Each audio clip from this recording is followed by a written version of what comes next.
All right, today is the day, primary day, which for a lot of these candidates, it's more significant than the general election. That's why oftentimes you have tax and spend liberals run as Republicans because they know that's the only way you can win is as a Republican. And if you have R next to your name, Republican voters may just vote for you. And there aren't really any Democrat challengers, though some of the listening area obviously does. There are some pockets of the area that have those who are honest about who they are. Crystal Quaid being one of those. We're going to have open phone lines, and generally speaking, it's Republicans that call in. But the calling in, which will start at 6:30, sponsored by Delta Roofing, is open for anyone, candidate, citizen, activist. To let people know how it is you want to vote, and that may be in the Democrat primary, particularly for governor. Democrats have the choice between a woman who went to court to try to kick a black man off the ballot, and a guy who, when you eat a Baconator, wants you to think about women killing their own babies. So you got some real choices there. Much more to choose from if you are a Republican in the area, and that's, of course, again, what we'll open those phone lines for. And you can text in as well. The Pyramid Roofing Company talk and text line is 447-KSGF, and that is the number to call and to text in to the studio. And again, at 6:30, after, we've got some traffic update at 6:30, couple commercials, weather. After that, that is when we will start getting to your calls, and we'll just do them until they run out. Thought we'd hit some of the news of the day as well. Kamala is expected to make her announcement today, her vice presidential pick. In the meantime, we're learning more and more about many of her supporters. A gay OnlyFans star claiming that Kamala Harris' campaign offered him $1,500 to go out and bash Trump on TikTok. Breitbart reporting that a gay OnlyFans content creator who was approached by a left-wing agency to make an anti-Donald Trump video for a Democrat super PAC said he refuses to, quote, whore out his values or sell out for Kamala Harris. Michael Dougherty, a 24-year-old social media influencer who posts explicit content to his OnlyFans page and more safe for work LGBT related post on Instagram, is not the average Trump fan. Quote, I'm conservative leaning. I even wear American flag underwear and shoot guns on my OnlyFans, the Long Island native told the New York Post. Despite his right-wing views, Dougherty was solicited by influencer marketing firm Paulette MGMT on behalf of Future Forward, the largest Democrat super PAC in operation. The senior marketing coordinator, Fernando Oliveira Arojo, wrote in a July 26th message, Hi, Michael. Hope you're doing well. I'm reaching out on behalf of one of Paulette's partners with an exciting paid offer to create and post anti-Trump content on TikTok. They really can't find someone to do this for free? They really have to, I mean... This is I guess Democrats with other people's money. I mean, we know how they just like to spend it left and right. But it's such a weird thing because in the Democrat world, and as many people out there that have Trump derangement syndrome, you would not think you would have to pay somebody to go out and to bash Donald Trump. One of the ideas suggested by the representative of the PAC was for Dougherty to ask voters if provided quotes were from Trump or my racist uncle on Thanksgiving. The marketer added that the video could not show any form of support for Donald Trump and his allies or show any of Trump's funny moments without providing context. Paulette stated the new generation of 18 to 24-year-old American voters have forgotten what a Trump presidency looks like. It's what is shaping up to be a competitive election year. We want to remind voters of the reality of Trump as president. And so in order to do that authentically, they have to pay people and then instruct them. Anytime anyone says something positive, we have to censor that out because that's true and authentic. Is it not sad what has become of the Democrat Party? from rigging the election to overnight, apparently, they went ahead and they locked her in. So the convention, the delegate, all that stuff is just, it's show. They wanted to prevent any Democrats from challenging Kamala Harris because they've gotten to the point now where the vote is irrelevant to them. So she has been anointed. But then to go out and, they ballot harvest, they don't campaign on anything that they've done for the country or anything that they plan on doing for the country. It's all, we'll pay you to pretend as if you hate Donald Trump. We'll pay you to go out. We got to get those 18 to 24-year-olds, and, of course, we can't market to them accomplishments. No. We just have to have a paid individual go out and try to find people to make Donald Trump look bad. This is what they've reduced themselves to. And if you're a Democrat voter, this is what they think of you. There's another story noting the Kamala campaign is paying online influencers and celebrities $20,000 each to attend the Democratic National Convention in Chicago in August. An email being sent to their top influencers to pay them to come to Chicago. Democrats value their online influencers. They know they have no real grassroots support, especially with their weak candidate and dangerous agenda. So up to $20,000. The request reads as follows. Any A-list influencer celebrities who would like to attend the DNC will get flights, hotel credentials to the convention, plus exclusive invites to private parties and events happening during the week in Chicago. This is the party of the working man, see. This is the party that is really keyed into what the single mom working 2 jobs is going through. The request also notes, I'm seeking top celebrities to do a post, and the budget per creator is around $20,000, but we'd be happy to talk through if there's anyone with a bigger influencer plus message aligned. In other words, they'll go higher than $20,000. The dollars being paid for the required social media post, just one post, and attending the event in Chicago between 8:18 and 8:24. Selected guests can stay one night or all nights. Nothing else is required. I'd love to extend this opportunity to you and any other client you think the DNC should consider. To be considered, please respond here with names. Let's discuss ASAP.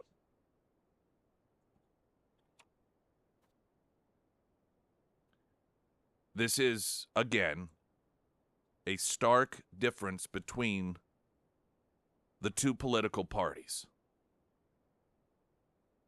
You have a political party that is about the average working person,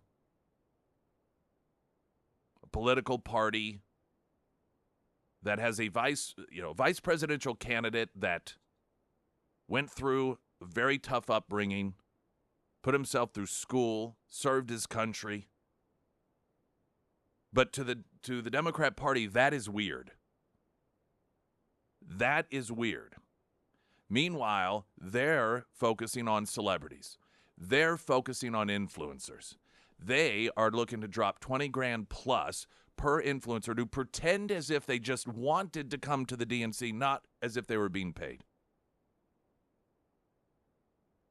Paying influencers to go out and find people that they can trash Trump with. Nothing about this party is real. Nothing about that political party is honest or authentic. Yet millions and millions of Americans will lap it up, lacking any self-respect or dignity. Weather in a moment. Right now, the latest news update.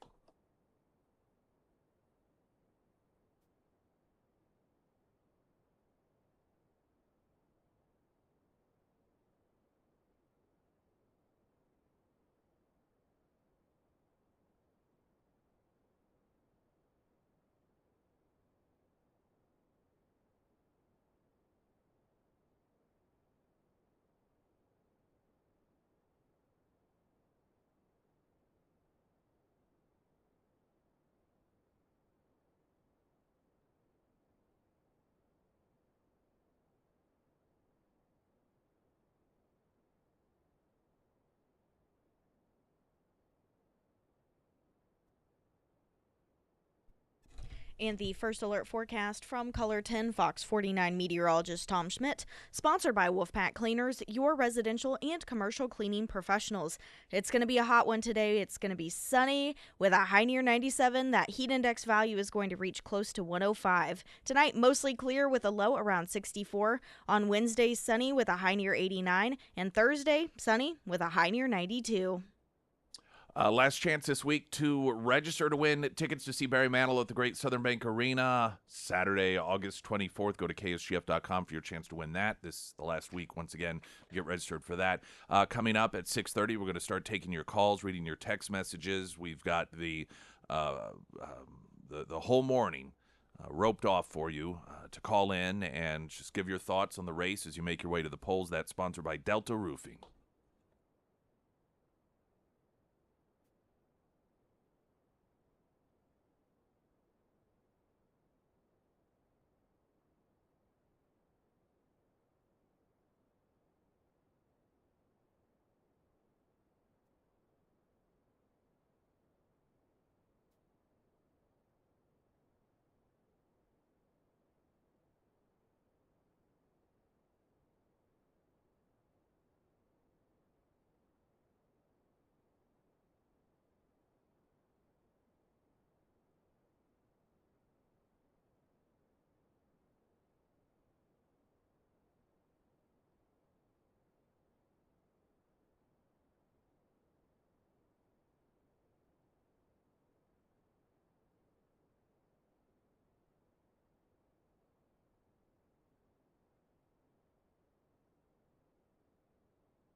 As we see the campaigns come into focus, and incidentally, we are going to get those lines open for you at 6:30. You can text in, call in as we invite you to spend the morning calling in, telling people whom it is you'd like to, who you're going to vote for, whom you'd like other people to vote for, why, if you want. You don't have to give details. You can just go through a list, give one, whatever.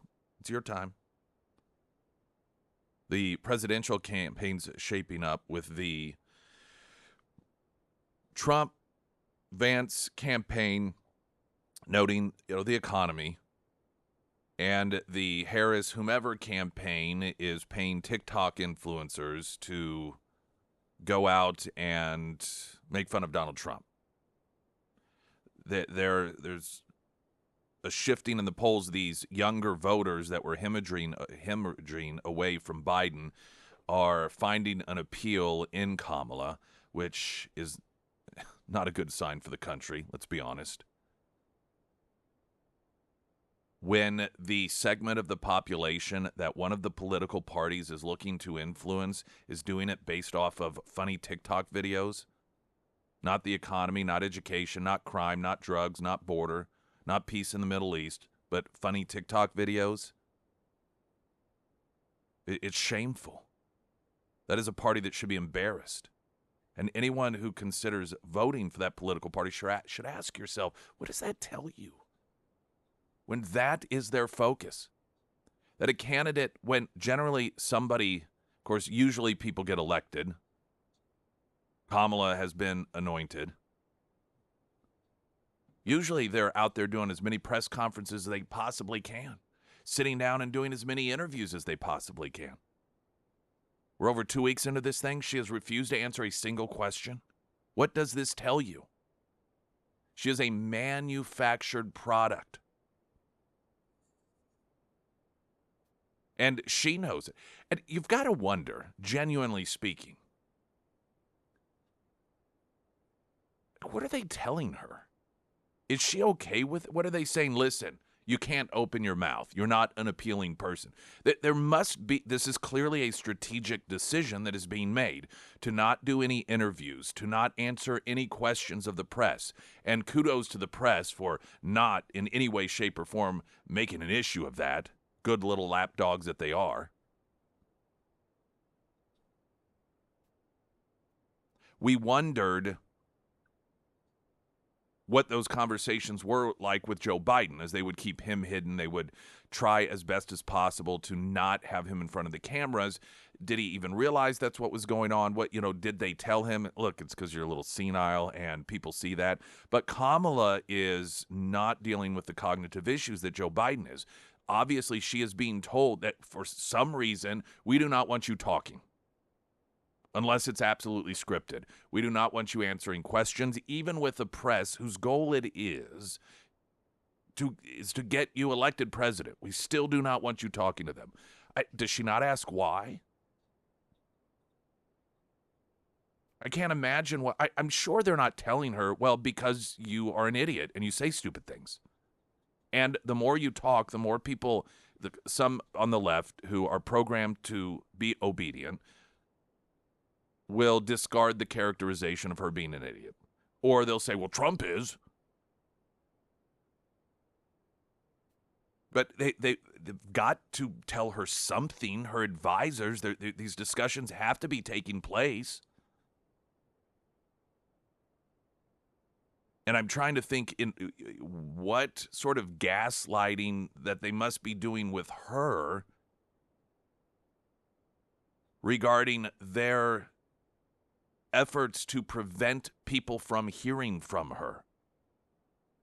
And the reason, it may not even be their own judgment. They may think, well, the American people are too stupid to recognize how brilliant she is. But what they are recognizing is that the more people get to know her, the more they dislike her. This is why she crashed and burned in the Democrat primary. Democrats couldn't stand her. Of course, now they aren't given a choice. This is when they're told to be obedient, so they're falling in line. But when they were given a choice, she was one of the first ones that crashed and burned because she was so unlikable. People do not like her. And I don't know, maybe they're honest with it. Maybe she knows it. I suppose they may be telling her, the country's racist, misogynistic, and so they're going to take every little thing that you say and they're going to twist it, and so it's just best that you don't talk. Perhaps that's what they're telling her.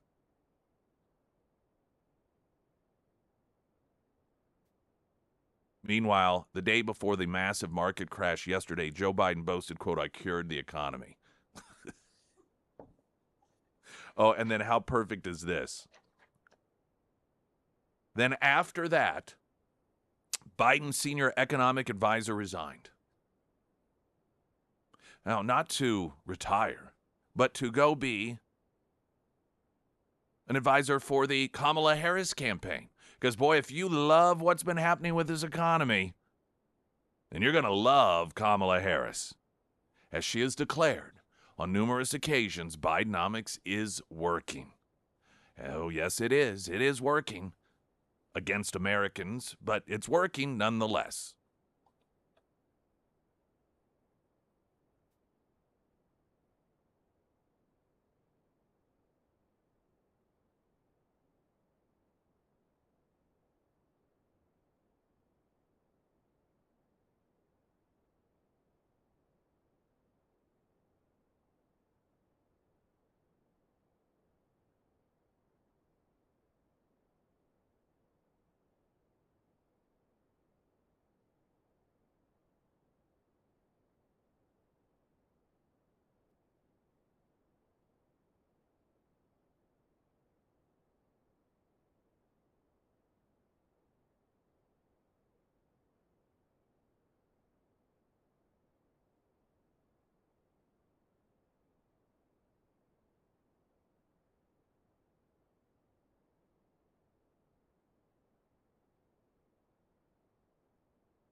All right, we got the phone lines open so you can get in queue as we begin our Delta Roofing campaigning this morning, sponsored by Delta Roofing.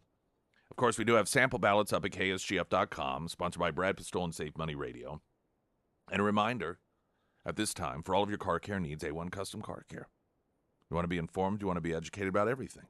When it comes to your vehicle, this is one of the areas that A1 Custom Car Care finds to be beneficial for you, is to make sure that you are as informed as possible. One of the things I like about what they started doing a few years ago is sending you a text with information about here's what's going on, red things or things that probably need immediate attention.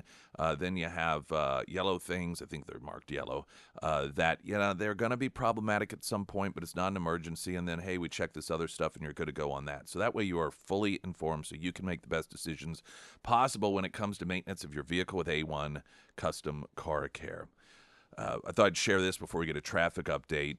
The Democrats in Michigan, evidently with a fondness for East Germany, are asking their neighbors to report on one another if they suspect that their neighbors are spreading misinformation. I mean, you can't get any more East Germany than that, right? The government telling you to report on your neighbor if they're saying something that you disagree with politically. And, of course, we know which direction this goes. It's never disinformation if a Democrat says it. Michigan Secretary of State Jocelyn Benson encouraged residents to report so-called misinformation from their neighbors ahead of the election. Quote, misinformation about the election process, voter rights, or even an issue on the ballot is a serious threat to election security. If you see misleading or inaccurate information regarding voting or elections in Michigan, please report it. The documents request residents email reports of election misinformation with an image, if possible, to misinformation@michigan.gov. Benson's office solicits residents to report misinformation on its voter education resource page. Federalist asked Benson's office who this email reaches and how the state responds to alleged misinformation, but the office did not comment in time for publication. Well, of course they did not. Can you get any more Soviet Union? Can you get any more East Germany? Have an elected official using official government resources, telling people to turn in their family members, to turn in fellow churchgoers, to turn in their neighbors if they're spreading disinformation, which, according to the Secretary of State in Michigan, is a threat to election security. Well, that's a federal crime. I mean, how much more clear can it become that the Democrat Party has turned into a totalitarian organization to where they are encouraging people to turn in others for spreading what they deem disinformation? And of course, we know any accusation against Democrats will not be disinformation, and any information that is spread by Republicans will be considered disinformation. We're going to get a traffic update. Your text, your calls. 447-KSGF is the number to the Pyramid Roofing Company talk and text line. You can, if you don't have the app, you can download the app, and it's real easy from there. There's just a button you hit to either text or to call the studio. And let us know how it is that, as you go to the polls today, maybe you've already been, how it is you want people to vote. We've got very, very tight, potentially gubernatorial race. In particular, a lot of people really struggling over which of the two candidates, Kehoe or Ashcroft, is the best option to prevent Tax Hike Mike from getting the nomination. Also, a lot of local people very concerned about left-wing Lincoln Huff getting the lieutenant governor nomination as well. And so there's, a lot of folks just really trying to be strategic in their voting. Obviously, a lot of other races. You got Secretary of State, you got local state rep races. You got sheriff races all over, counties across the state. So any of those you want to weigh in on, 447-KSGF. We'll get you in queue, and then we'll start taking your calls coming up after weather.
Springfield's Talk 1041, your first alert forecast from Color 10 Fox 49 meteorologist Tom Schmidt, sponsored by St. Clair the Ozarks Home Improvements. Today it's going to be hot with a high near 97, that heat index value close to 105. Tonight mostly clear with a low around 64. For your Wednesday, sunny with a high near 89. And on Thursday, sunny with a high near 92.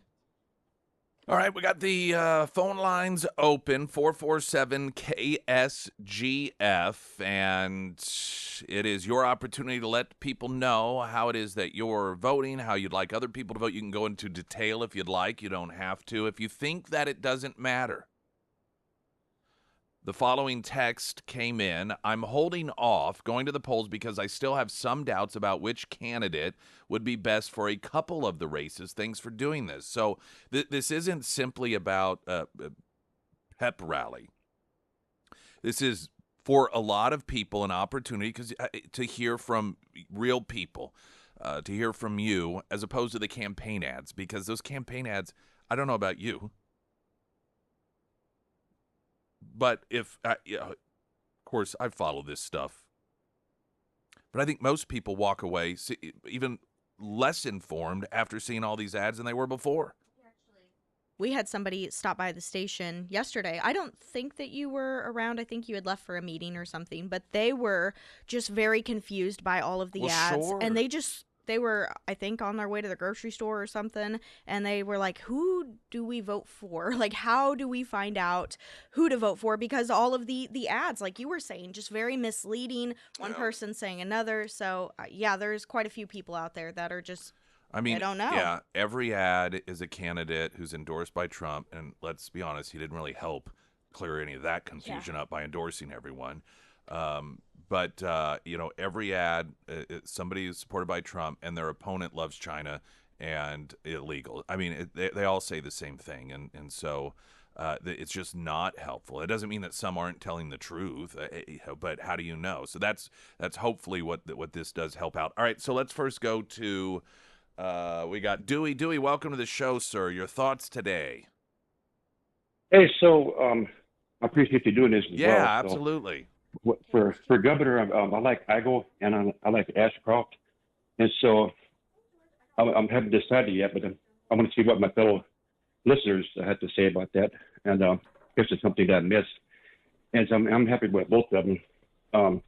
Lieutenant Governor, I'm afraid that liberal Lincoln's going to get it because of his name recognition. I really like Paul Berry, and I really like that. What's it, David Wassinger? Am I pronouncing that right? I like him, and his endorsement by the Missouri Right to Life PAC does have some sway. I like both of them. I don't think they're going to get it because it's the name recognition.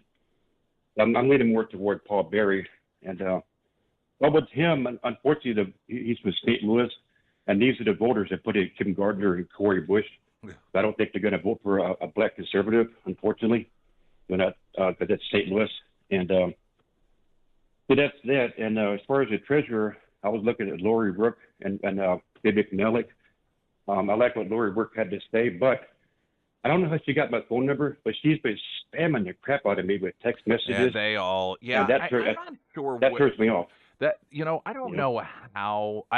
I usually block all that stuff, but I did not this time around just because I was curious, because I always block it and I hear other people talk about it. So I thought, all right, well, I'm going to go through that experience. And I'm not sure where those numbers get obtained, but when it comes to no call list, all those laws that get passed, politicians get exempt from it, of course. And my thing is, I don't watch TV or listen to live radio anymore. To get away from those attack ads, and now they're hitting my phone up with them. So that's why I'm going. That's why I'm voting for Vivek Malik, because I like what Lori had to say, but being in fact he keeps spamming me, I'm voting for Vivek Malik. So that's you escaped him because I've gotten some Vivek Malik text messages. So somehow you managed to escape that one, but they do it because it works for the most part. I mean, they don't want to be the one that's absent in there. But yeah, I know I've been getting tons of them. I imagine everyone has. Dewey, it's good to hear from you, sir. I appreciate it. One of the questions that came in on the Pyramid Roofing Company talk and text line, it might be helpful to a lot of people if you say something about the whole Kansas City Police Department thing, because I really wasn't sure, and I hope I voted the right way. Sometimes that is kind of confusing. Well, I can tell you what Tom Martz texted in, a flat-out no on both amendments, if that is helpful. You know, we've talked, and I'll just be honest, when it comes to that specific amendment, I am not as well-versed on it. Maybe somebody who's listening is, that can give what they feel secure in an educated explanation. I've got a concept of it, but I'm not, I don't know. I just feel uncomfortable giving an explanation of it, not feeling very secure that I've got the full comprehension. It's just something that I haven't focused on that much. So maybe somebody who does know more on that specifically, confidently, can weigh in on it. But in terms of how Tom Martz, who of course is very constitutionally minded, he's a big no on that. We've got another text. I'm confused too. Eigel, Ashcroft, not Kehoe. So this is the big conundrum that many voters find themselves in. People who want somebody who's not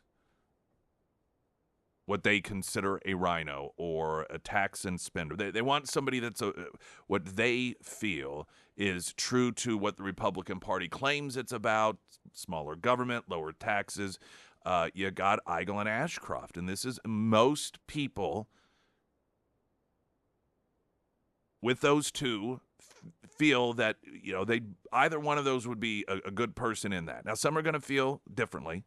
I'm just kind of giving you a sense. So what the problem is, the concern about Kehoe getting in there because the conservative vote's going to get split, then the establishment swamp vote is going to overwhelm that, and that's how Kehoe's going to get in.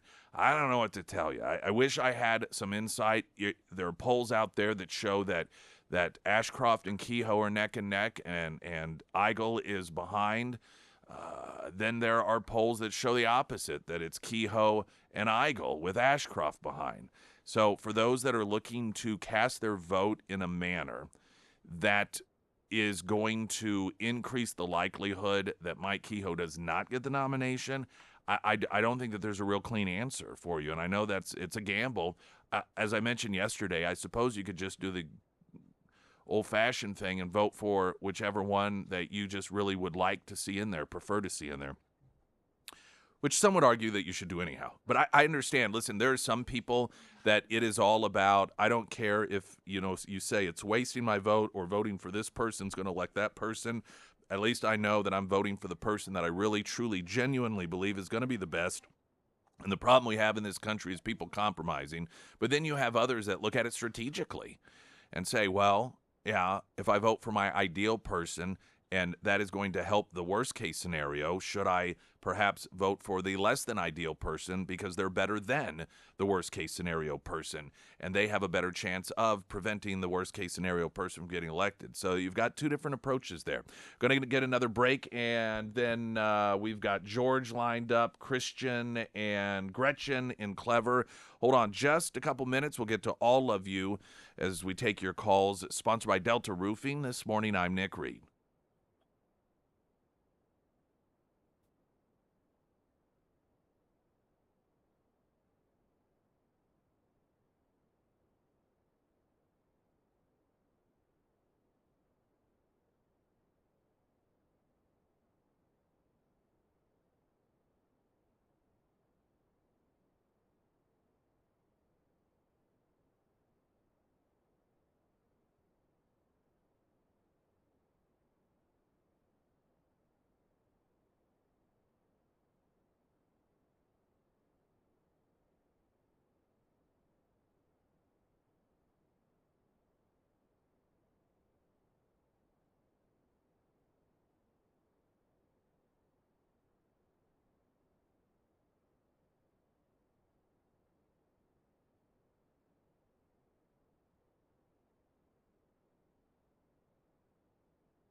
All right, we've got the open phone line sponsored by Delta Roofing today. You call in 447 KSGF. Get your thoughts on the election. We go to George in Springfield. Welcome, George. I'm just it's funny how you drive down the road and wherever you see Kehoe signs, you see Huff signs. Yeah, so that I just know. tells me enough right Yep, there. Right. Truckers for Huff, Lincoln Huff, and truckers for Kehoe. So stay away from those two for sure. Mayor McCheese endorsed Lincoln Huff. I saw a video of that. Yeah, we don't need any more rhinos than what we've already got. So that's your take for the day. Just and I've noticed that as well, that you do see those together. That's not by accident. And I voted for Ashcroft. I thought him and Eigel were a close neck and neck, and I just want one that's got a little bit more name recognition just to keep Kehoe out of there. All right, George. Thank you, sir. Appreciate your call this morning. Have a good rest of your day. All right. You too. Thanks. Yeah, you bet. 447 KSGF. Let's go to Clever. Gretchen, welcome to the show. Hi, thanks. Hey, yeah. Listen, I happen to think that a vote for Eigel is both strategic and from the heart. So I'm Eigel all the way. Well, that works out nicely then, doesn't it? Yes, it does. And also Burt Whaley for the 138. All right. Sounds good. Appreciate it. Have you voted? Did you vote yet today? Did you say you did? Not yet. My husband just got done putting signs up around the polling station, but we're getting ready to go down there. All right, Gretchen. Thanks for weighing in. I appreciate it. Thanks, Nick. You bet. Let's go to Christian. Welcome to the show, Christian. Your thoughts today? Hey there. I'm a long-time listener, first-time caller. Oh. Awesome. I was gonna say I was a little confused. I thought Bill Eigel was the only good candidate. Sounds like both of them are. But the reason why I'm supporting Eigel right now is because from what I hear, what he stands on the transgender issue is probably the most gender-neutral stance I've ever heard so far, and it's awesome. Where he basically says that he wants to keep not only women out of men's spaces where they don't belong, but also to keep women out of men's spaces where they don't belong either, whether it's locker rooms, bathrooms, whatever. And yes, men get harassed too. Trust me. It happened to Justin Bieber by what's her name again? Jenny McCartney Wahlberg. I don't know. I'm not sure. I don't know. It's interesting. Have you noticed? Ask this. So you're supporting Eigel. I've noticed that there are a lot now. Haven't toured the state in this area, and of course I was a few weeks ago on the other side of the state, Cape Girardeau area, and there were tons of Eigel signs, but I didn't see a lot of Ashcroft signs. I just didn't know if you had observed that as well. Now, he does have the name recognition, obviously, but I just mentioned that because those are the two people are a lot of people anyhow are trying to decide between the two, be it Eigel or Ashcroft. But so far this morning, it seems like we've got the Eigel supporters calling in. Christian, thank you so much for the call. We've got to get another traffic update in, and then Scott in Fair Grove, Chris in Springfield. We will get to you. I'm Nick Reed, Springfield's Talk 1041.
All right, we've got the phone lines open. We'll get to text messages as well this morning. We'll go all morning long if y'all want. On your thoughts for the election, sponsored by Delta Roofing, let's head over to Fairgrove. Scott, welcome to the show. Good morning. Good morning. Hey, just want to let the callers know, personally, I can't discuss the reasons how I know this, but Jay Ashcroft is nothing but a quid pro quo rhino, and whoever's running against him is who's got my vote. Well, you got to choose because you got two others running against him. There's Kehoe, and then there's Eigel. So, Oh, I understand. yeah. So you'll still get a choice. Yes, but everyone's choice is theirs to make. Yeah, I just absolutely. want to speak of personal experience. Yeah. Any other races you want to comment on, or just the gubernatorial this morning? Just that one this morning. Okay. Thank you, sir. All right. You bet, Scott in Fairgrove. Thank you, sir. Hope you have a good rest of your day. To Springfield, Chris. How you doing? Hey, Not a whole lot. Yep, I hear you. You're doing fantastic.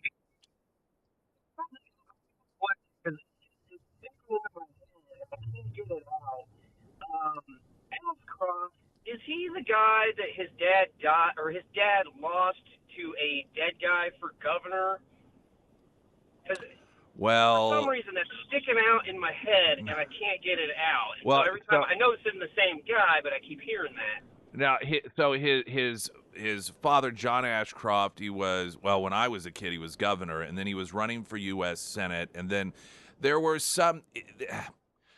Ultimately, he did. Now, there were, if memory serves, going to be challenges because the Democrats were leaving the polls open past in Democrat heavy areas. They were busing people in, and the polls were supposed to be closed, but they kept allowing people to vote. But he then got tapped to be Bush's attorney general, and so they didn't challenge or fight that. That's how all that played out. So now whether the challenge would have been successful, I don't know the answer to that, but I remember that playing out that way. We've got like 30 seconds. Do you have any thoughts on any of the races? No, I was just thinking I'm okay. probably going to go for Bill Eigel because Kehoe, everybody in the world, everybody says that dude is just all about raising taxes, so I'm not about that.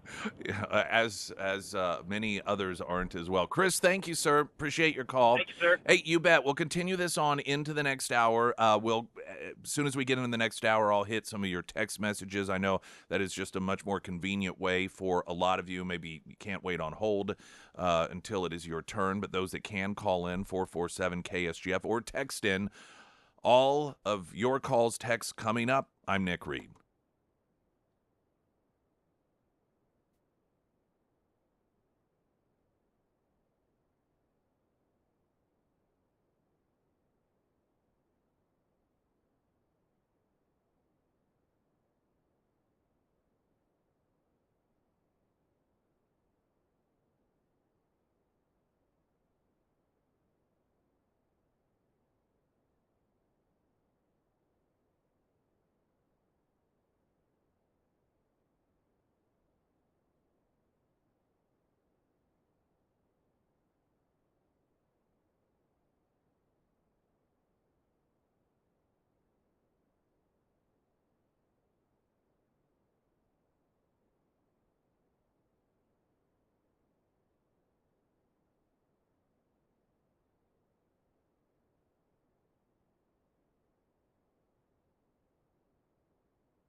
Delta Roofing, once again, sponsoring our open phone lines on Election Day, taking your calls, your text messages, 447-KSGF. I'm going to read through some of the text messages as we went call heavy the last hour, though. John in Ozark and Brett will get to you coming up here also in a couple of moments. All right, so the text messages. I left the polling place with a bloody nose. No, I didn't get punched, nor is it a wildfire smog. It was from pinching my nose so hard. I want to hear Christian love, not secular Republican anger. Another saying, I'll probably finalize my decision for governor at the polls after work. Just wish I knew who would replace General Compton as the fastest, worst adjunct general the Missouri National Guard has had, and Kehoe has him in his ads. Another. The thing that has helped me in making my decision was you having the candidates on the show. I have been an Eigel supporter since I first heard him. To quote him, go Missouri. Another listing off Ashcroft, Wassinger, Scholler, Smith, and Will. I'm guessing that's Will Scharf for Attorney General. Tom Martz elaborating on the amendments. Some of you have asked on this. Constitutional Amendment 1. This is the child care tax credit.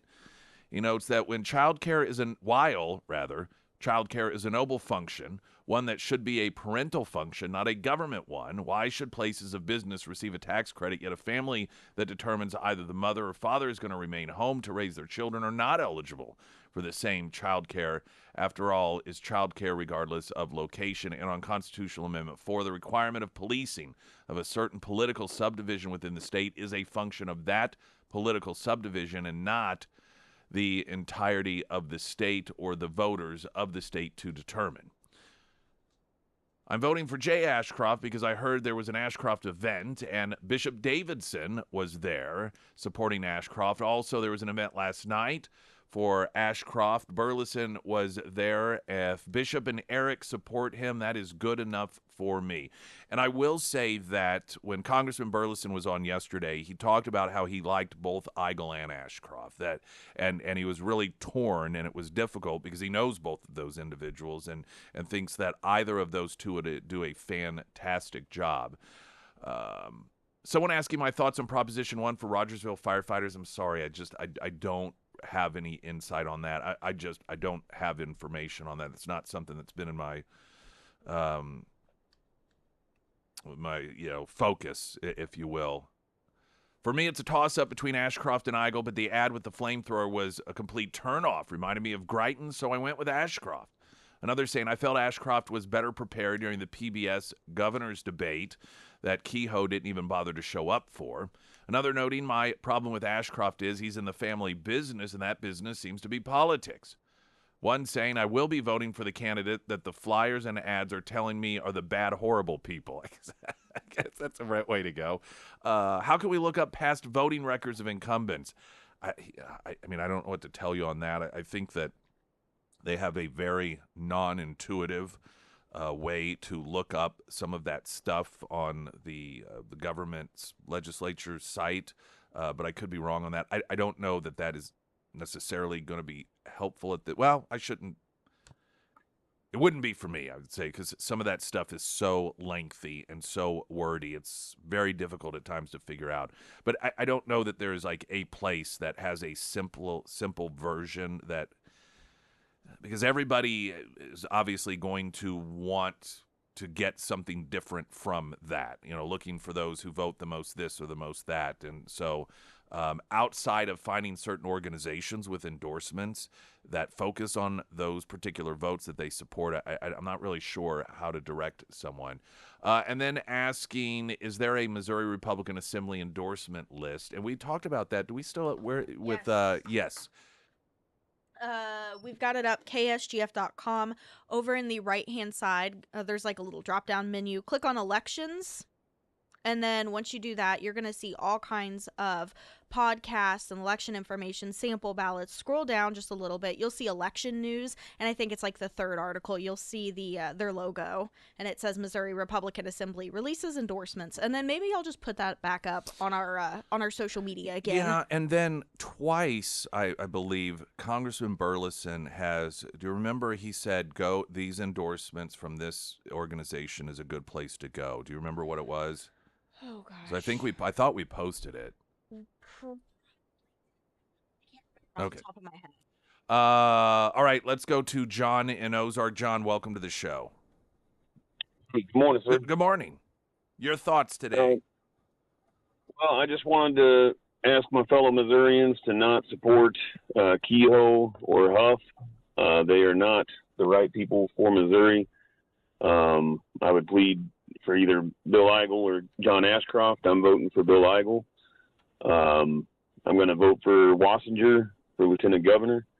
And then Shane Scholler, I've known him for a very long time. He's a great guy, and I think he is truly the best candidate for the Secretary of State. Lori Rook is someone I've met, and I think is a great American. Her husband's a Marine, and I think she's going to do really good things for our state treasurer's office.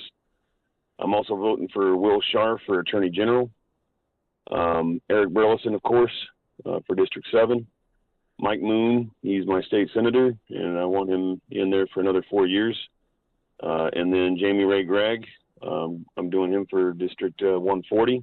And I would also ask for support for Eastern District Commissioner Bradley Allen Jackson. All right, very comprehensive. John in Ozark, appreciate hearing from you this morning, sir. Yes, sir. Thank you. Hey, you bet. Brett, if you can hold on, we've got news standing by. We need to get to that in traffic, and then you will be first up in line after all of that. 447-KSGF if you want to text in or call in on your vote today. Please do so. Our entire morning show, opening those phone lines, sponsored by Delta Roofing. Now the latest news update.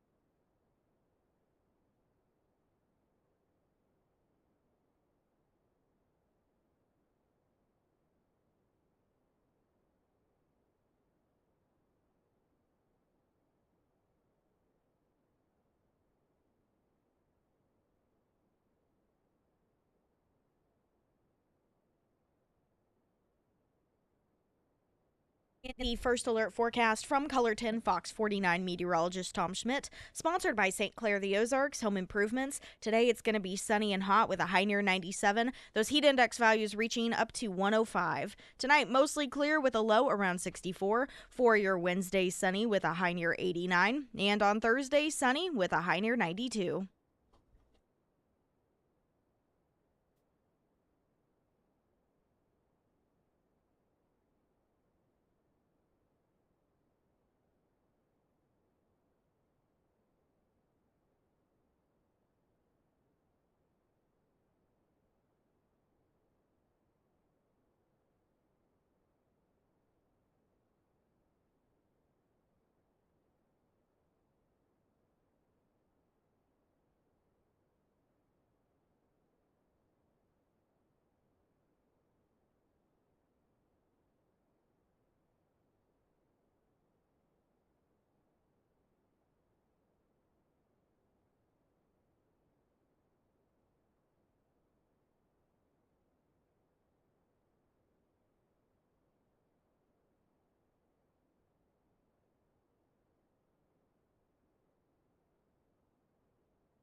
I want a great homeloan.com. All of your home loan needs. There's so much talk about the economy and what the feds will do with interest rates. How will that affect home loans? Should you wait? Should you not wait? Should you make a decision based on the election? When it comes to any questions, whether it's refinancing or home loans, the place for you to go is iwantagreathomeloan.com, because you do. And we have open phone lines this morning, sponsored by Delta Roofing. Your thoughts on the election, and thank you so much for being patient waiting. To Brett we go.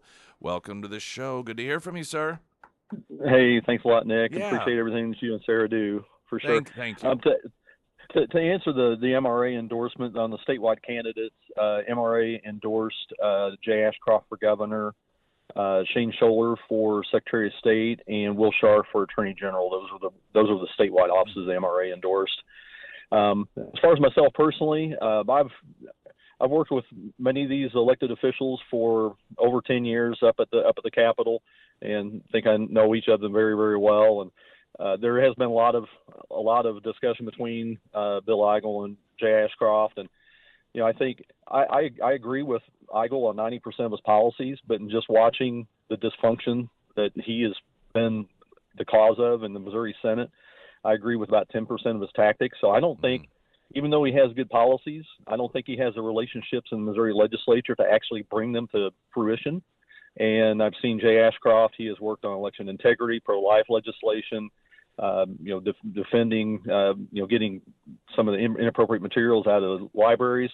And he just has a relationship, both the relationships and the plan, in order to put that into action here in Missouri. So I'm voting for Jay Ashcroft, or voted for Jay Ashcroft. As far as the lieutenant governor, that was kind of a tough one, but I voted for David Wassinger. Secretary of State, I voted for Shane Scholler. Shane is the resource that county clerks all across Missouri go to for election information and election integrity, leading in election integrity information and those processes. Nobody knows more about Missouri elections than Shane does, so I voted for Shane Scholler. As far as Attorney General, I voted for Will Scharf.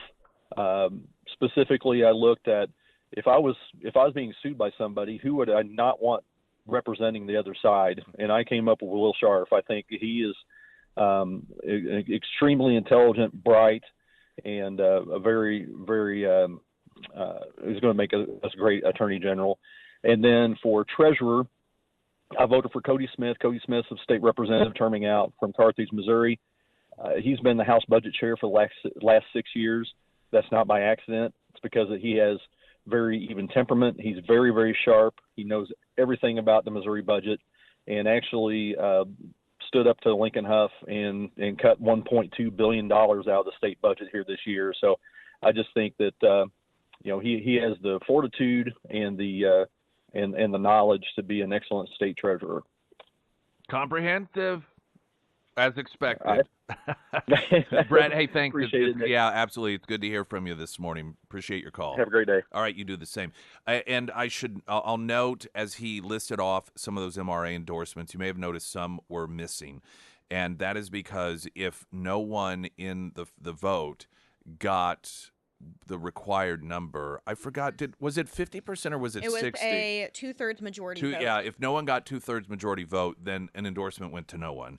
And they didn't vote and then, nobody got it, so let's vote again. They didn't work it that way. They just said, okay, no one got 2/3 of vote, so we will not place an endorsement on that one. So that's why there are some of those positions that were not endorsed by the MRA. To Josiah in Henry County. Welcome, Josiah. Yeah, good to be here. Hey, fantastic. I'm supporting Bill Eigel because I believe that he is the anti-swamp candidate. He is hated by the left and the establishment. He's going to deport illegals, secure our elections, eliminate personal property tax, and get China out of our farmland. So that's why I'm going to be voting for Bill Eigel today. All right, Josiah. Thank you, sir. Have a good day. Yep.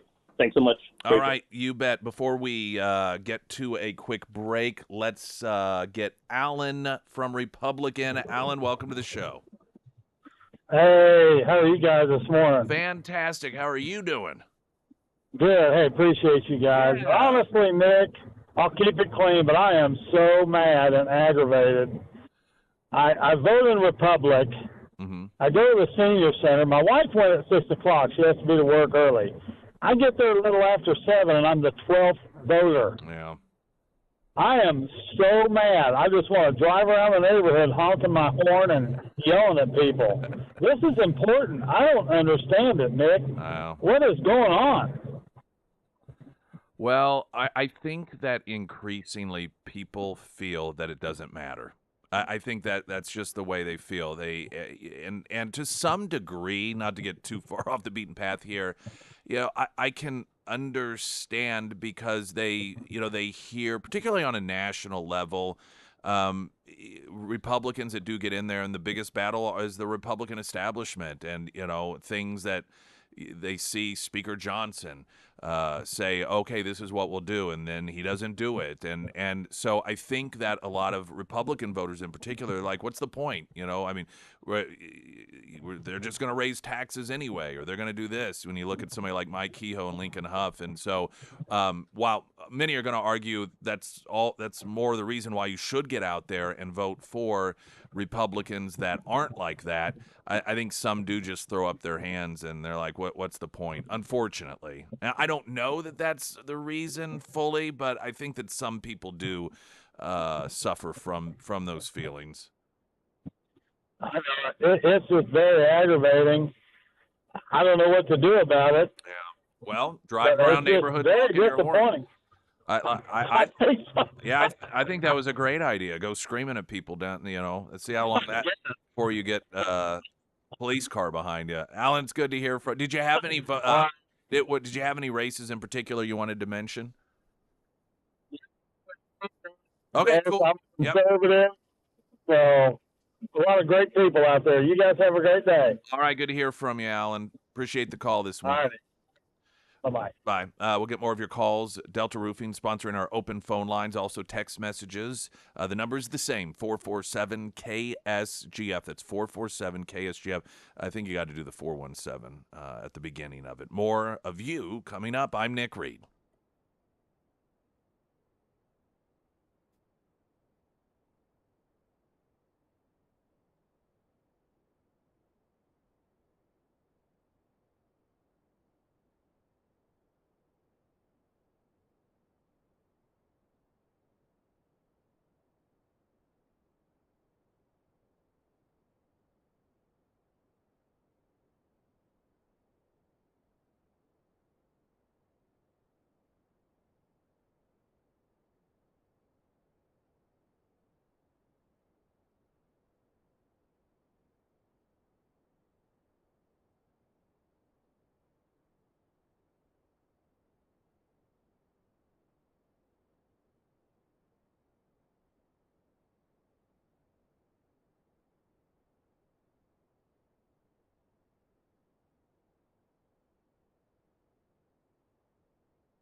Open phone lines this morning, sponsored by Delta Roofing, to Greg in Springfield. Greg, how are you?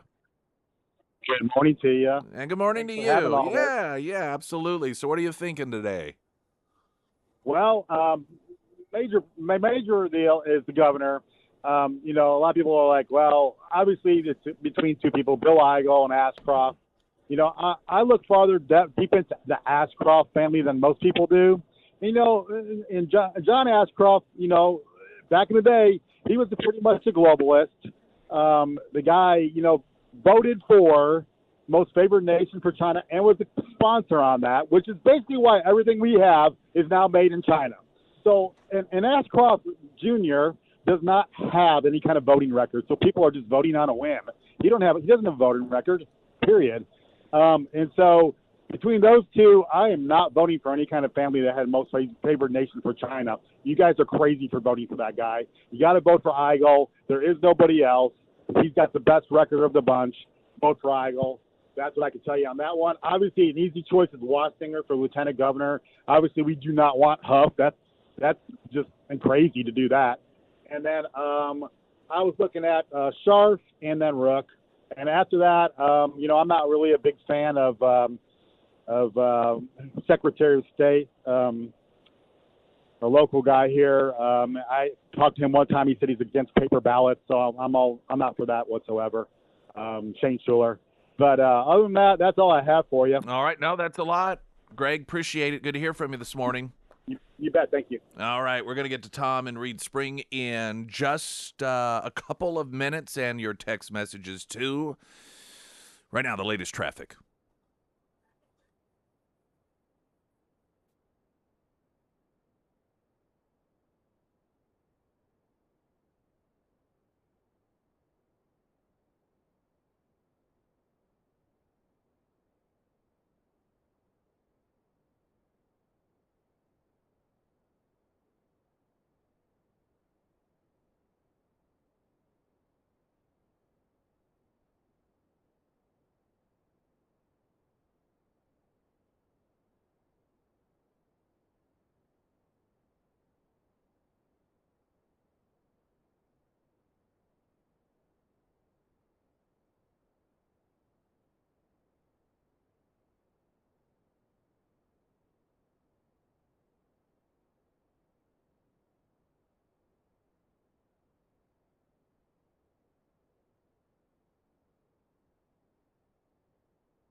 I'll take this time to remind you, Emily Johnson, House Theory Realty, all of your home buying needs, your home selling needs. Sometimes you got to do both at the same time, or maybe you have a friend or family member that's moving from outside the area, outside the state even, and they have no idea who it is to work with. You can recommend Emily Johnson. Some of the highest praise come from people who weren't even able to make it in the market in order to check out the homes. They had to do it remotely, and they've just praised how easy it was and how comfortable they were doing that, even long distance, with Emily Johnson, House Theory Realty. I recommend her. I've used her. Sarah used her to much greater extent than I did. And I know many of, what's that? Every time you say that, I say she's awesome, because she is. Yeah, she is fantastic. So any of your home buying needs, home selling needs, Emily Johnson, House Theory Realty. And that first alert forecast from Color 10 Fox 49 meteorologist Tom Schmidt, sponsored by Wolfpack Cleaners, your residential and commercial cleaning professionals. Today it's going to be a hot one with a high near 97. That heat index value, though, it's going to reach 105. Tonight, mostly clear with a low around 64. For Wednesday, sunny with a high near 89. And on Thursday, sunny with a high near 92. All right, to Reed's Spring we go, Tom. Welcome, sir. How you doing, Nick? I'm doing great, thank you. I'm sitting out here at Reed Springs at the Ruth B polling place. Oh, nice. Yep, meeting voters that they'd like to talk to me and hear what I'm all about. So are you running for who Yeah, I'm a candidate for 130. Okay, got it. Yeah, candidate for 138. That's Southern Christian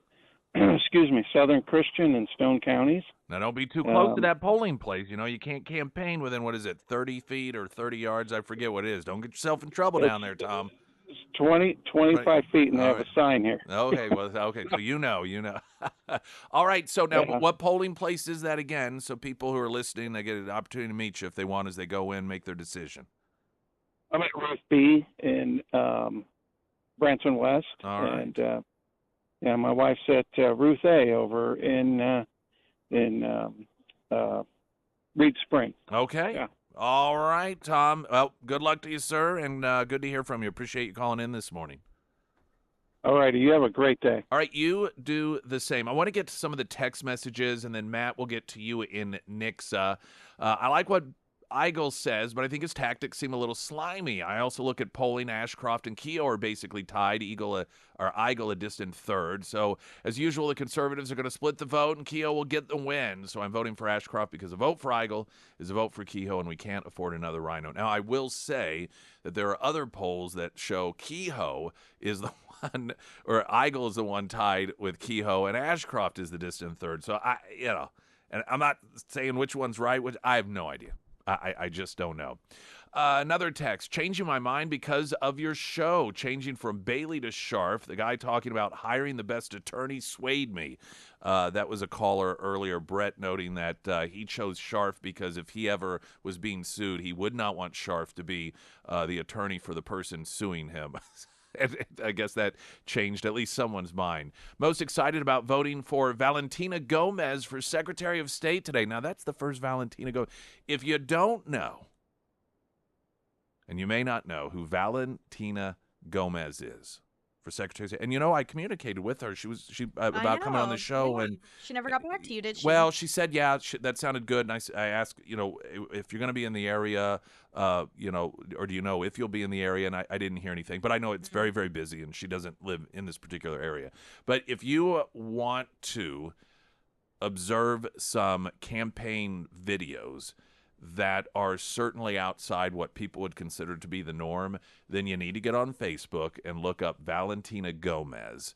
Or I guess if you just Google Secretary of State Missouri Valentina Gomez, and you'll see her social media there. And if you're looking to just vote for someone that is definitely not part of the swamp, if you will, then I think that you might find her to be intriguing. Voting records, ratings, endorsements, justthefacts.votesmart.org. Another saying, please vote no on both constitutional amendments. Someone asking any advice on the sheriff's race. Arnott and McManus. The claim is, or McMains. Is it McMains? McMain. Yeah, that's what I thought. Was fired for not getting vaccinated. I want law enforcement leadership to focus on citizens' rights when it comes to health decisions in the event of another pandemic. This is very important to me. I don't have any specific insight when it comes to the reasons for that firing, whether it was the vaccination situation or not. I'm just not sure on that. But that is the Greene County Sheriff's race that is referencing. Ashcroft, only because he's the best shot to beat Kehoe. Wassinger, because he has the best shot at beating Huff. Shane, because he's Shane. Rook, because of your show. And Bailey, because of the ads. And another asking if Lock and Smith has a website or an app. They do not right now. Yeah. They're working on it. And I suspect, I could be wrong, this text may have been from an earlier caller. Either that or two people feel the same way about something very specific. Ashcroft's daddy was a globalist, voted and sponsored most favored nation for China, which created the pathway for China to manufacture everything. So, like father, or son like father, Eigel is the right choice. All right, to Nixa. Matt, welcome to the show. Yeah, I just was going to talk about an observation I had made driving to the polling booth. You got all these signs out there, and I'd noticed on Lori Rook it says Republican, and that's the only one I saw that actually put that on there. So I think that's a good reason also to vote for. I was going to vote for her anyway, but looking around, a lot of they don't put that on their signs anymore, but yet she did, and I just, I think that's kind of good that she did. So I just wanted to put that out there. Okay. All right. Thank you, sir. Appreciate the call from Nixa this morning. 447 KSGF is the number. I'll make an observation. Well, I'll make a couple observations. One, as I mentioned several weeks ago, it was it was the weekend after the 4th of July. I was over in the Cape Girardeau area, and I was really surprised at the presence of Lori Rook signage out there. She's local, and she didn't have, she's never run for, she's not a career politician, so this is new to her, and she obviously didn't have any sort of infrastructure in place. A lot of times when you're in office, even if you're looking to future offices, you're sort of building those alliances, you're building those relationships in anticipation of running a statewide race, which is a huge, huge thing to be able to do. And so when I was over there and I saw, you would have thought she was from that area. I was just really, really surprised by the presence that she had over there. Now, I can't speak to the rest of the state. Around this area, of course, there's a real presence with signage, but that just really it just really surprised me. I've also been surprised at the amount of support, and it's anecdotal, but just based off things that I've heard even prior to this show, see people, some of you posting, but calling in when it comes to Lieutenant Governor Wassinger. Because there's a number of options that are there. I think most of you are informed as to what's going on, so it doesn't surprise me that there's an anti-Lincoln Huff sentiment here. It will be interesting to see what his vote percentage is in the area that is familiar with him versus the rest of the state, that all they know are the campaign ads. And whether there's much of a difference there, may not be. He could get a higher percentage of vote here than other parts of the state. But Wassinger, he didn't have any name recognition in this area. Of course, he's running ads and everything.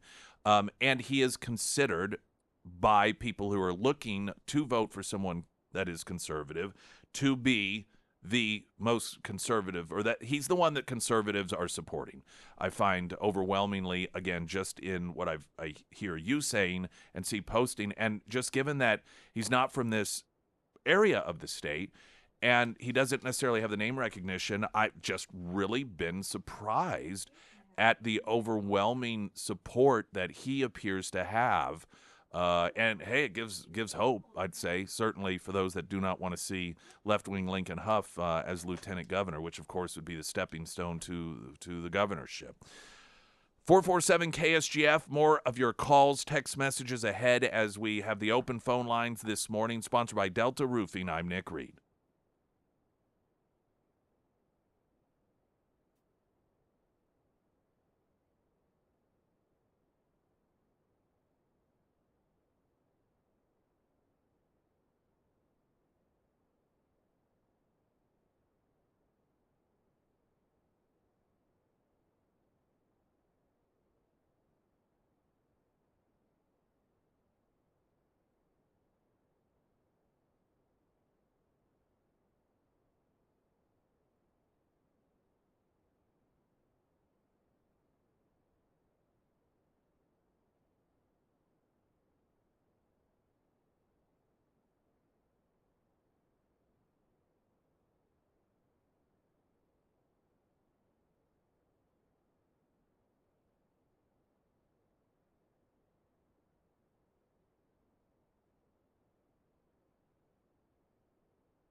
All right, let me try to get it together. Now, if you miss any of the show, of course, we always have the on-demand section.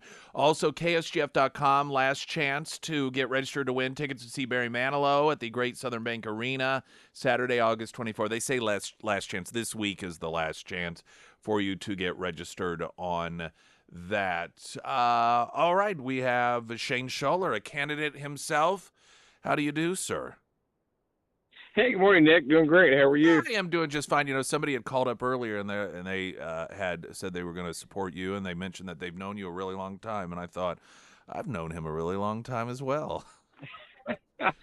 Well, that's good. Well, somebody let me know. Someone called in and said that I was against paper ballots, and I thought, well, I better make sure that the listeners know that every voter in Greene County is being greeted with a paper ballot today, and that I've always supported paper ballots. So I just wanted to clarify that for everyone. I'm glad you did, because I wasn't real clear with the way that they worded it, if they were talking about you or what. I mean, that's what I thought. So I'm glad that you called in on that.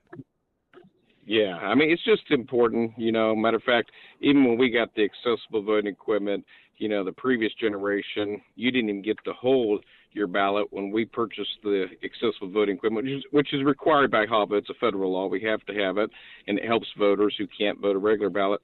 I made sure we had paper ballots that people could cast. So it's extremely important to always have a paper ballot, and I always support that, because you cannot trust the machines by themselves. You always need to have the paper ballot to make sure if there's any issues that you can go back and do a hand count with those paper ballots.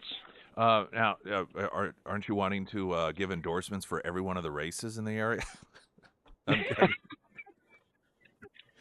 going to get me in trouble before the day's over, Nick. You don't want to wade into that. Well, I appreciate calling. I mean, just in terms of your role, any words to people as county clerk as they go to vote today? Just remind folks, bring your photo ID, whether that's your Missouri driver's license or non-driver's license, military ID, federal passport, or if you're a veteran, if you have a government-issued veteran's ID, that will work as well. And, of course, polls are open until 7 p.m., and so we just want to make sure people get out and let their voice be heard. That's always important. All right, Shane Scholler. It's good to hear from you, sir. Hey, likewise. Appreciate you guys. All right, good luck today, and I'm sure we will talk to you soon. We go to Dunnigan and Mike with us. Welcome to the show, Mike. Yeah, thank you. Good morning. Good morning.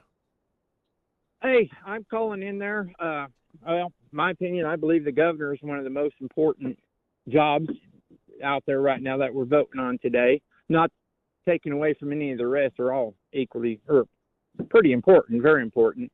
But how I'm choosing to vote today is my thought is I'm going against the Parson posse is what I call it. Oh, yeah. And for governor, I really like Chris Wright. I know a lot of people don't even know him. Maybe they've seen his name there, but Chris is, I believe he's going into it for all the right reasons. Yeah, it just seems like real. Yeah, we in fact, he was on. I was just going to tell people. I think it was this last Friday and once before, and he's from the Neosho area, Neosho or Joplin, that area, Newton, Jasper County, one of those.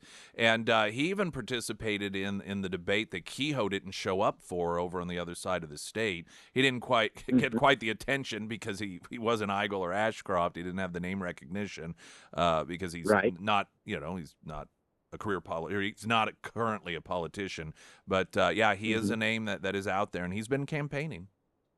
Yeah, he's been really going at it. In fact, up here at our Lincoln days in Polk County, Chris was the only one running for that governor seat there who actually showed up. And boy, I just really thought a lot of that. I've spoken with him several times over the past many months, and I think he's a great person for the job. If you haven't voted, I encourage everybody to look him up or give him a call. He's a great guy to speak with. Also, hats off to Lori Rook. I think she'll do an awesome job if she gets in there. And also, Lieutenant Governor, I really like Tim Baker. So that's my going against the Parson posse mindset right there. All right, sir. Hey, appreciate you calling in this morning, Mike. All right, we'll see you. Thank you. Okay. Talk to you perhaps one day in the future. I was going to say talk to you soon as my instinct, but then I thought, No, Well, you never know. Yeah, you never know. You never do know. All right, we're going to get another quick break. Traffic update. More of your calls, text messages as well. Sponsored by Delta Roofing this morning. The open phone lines. Your thoughts on the election. I'm Nick Reed.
Sarah Myers, everyone. Thank you. The Pyramid Roofing Company. I spoke with Josh on Friday, and he really wanted to address the May storms that rolled through and damaged many areas across the listening area. Now, if you have hail damage from that May storm, or maybe you're just not sure, now is the time to call the Pyramid Roofing Company. Now, most insurance companies, they do have a deadline for when you can file a claim, so it is very important to go ahead and get that on the books. Now, whenever you call the Pyramid team, they will come out, they'll do a free roof inspection for you. They're going to be very thorough, and they're also going to be honest on the work that needs to be done.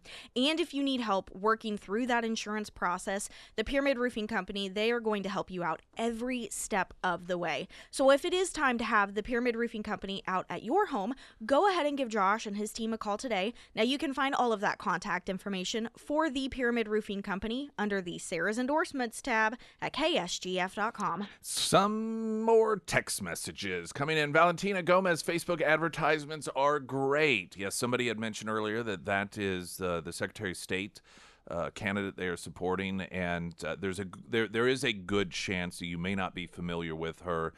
She's not from this area, but she is certainly outside the norm. And if that's something you like, I just recommend that you look her up. You can, I'm sure, Google her Facebook.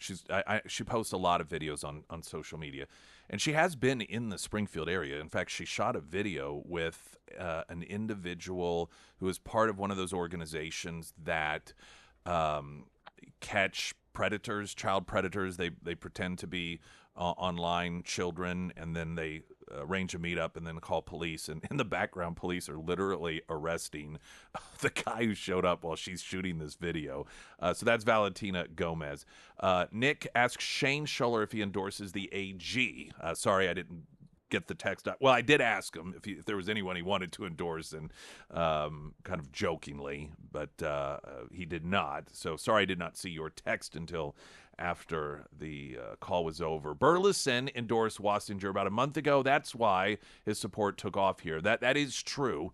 I've just, and not in a bad way, but I mentioned earlier Wassinger, it really surprised me how much support he seems to have in this area. Definitely Ashcroft for governor. Watched the debate. The last debate between Ashcroft and Eigel. Felt like Ashcroft had stronger responses, a better plan for Missouri. I have no respect for Kehoe, who couldn't even be bothered to show up for several of the debates. Also Wassinger, Scharf, and Rook. Will Scharf, Attorney General, Rook for treasurer. I'm also tired of all the spam texts. I blocked them all, but it doesn't seem to matter because they always change the numbers. The conflicting information from all of the candidates is frustrating. Darren Chappell had a video endorsement of Ashcroft. I went with Darren's recommendation. I voted for Huff once back when he was first elected. I hope that was the last time I accidentally voted for a Democrat. LOL. Went with Wassinger. Why can't there be a candidate like Claire McCaskill again? Real Missourian. No one else is down to earth and travels Missouri in an RV. I think that was... Well, I know who that text came from, so I know it's sarcastic. I support Melissa Davidson for Christian County Assessor. Her extensive knowledge and commitment to fairness and transparency makes her the ideal candidate. Melissa's experience and dedication promise a more efficient and equitable office for our community. Another text. I'm voting Eigel. Wish Missouri had a Ron DeSantis, but I will take what I can get. Tired of Missouri being stagnant. And FYI, according to Tom Grisham, Gun Talk, which we carry here on Sundays, there are more gun owners that are not registered to vote. And if they did register to vote, Democrats would never win again. That from Greg in Republic. So those are some of the text messages. Now, we will, in the next hour, go through more of your text messages and your calls if you want to continue on. If not, of course, there's plenty of news of the day. The real big concern for a lot of people is that Kehoe and Lincoln Huff are going to get that governor and lieutenant governor position, and that we're going to be run by tax and spenders. Now, Kehoe's campaign claims is that there was a PAC, Cops for Kehoe, claiming that he was going to push to eliminate the state income tax. And I went to his website, saw no information that I could find anyhow. May have overlooked it, so I reached out to the campaign. The campaign said, oh yeah, that's part of his plan. Kehoe elected governor, that he is going to eliminate state income tax.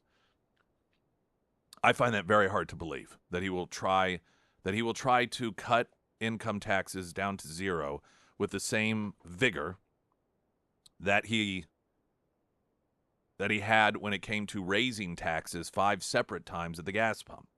I could be completely wrong about that. It could be absolute mistake. You would think that would be something more prevalent in his campaigning.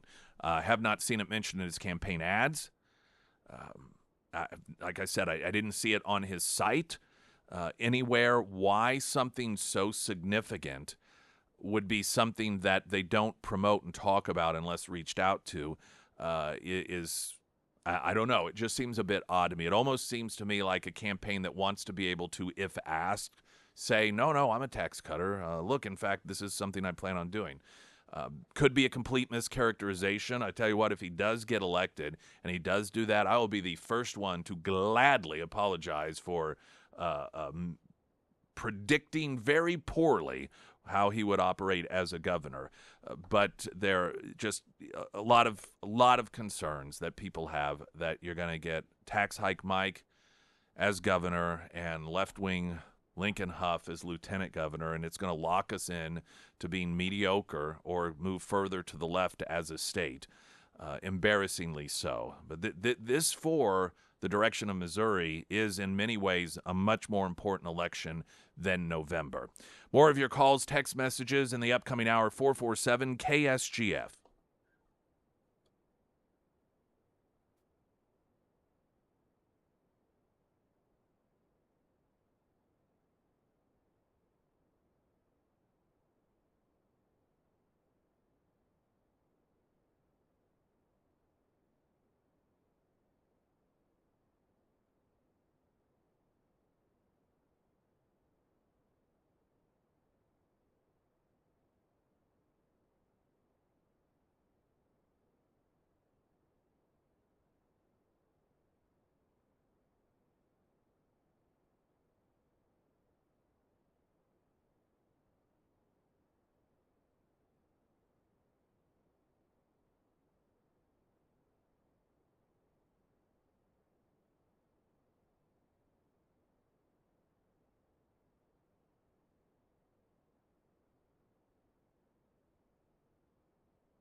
Springfield's Talk 104.1. I am Nick Reed. Welcome to the show.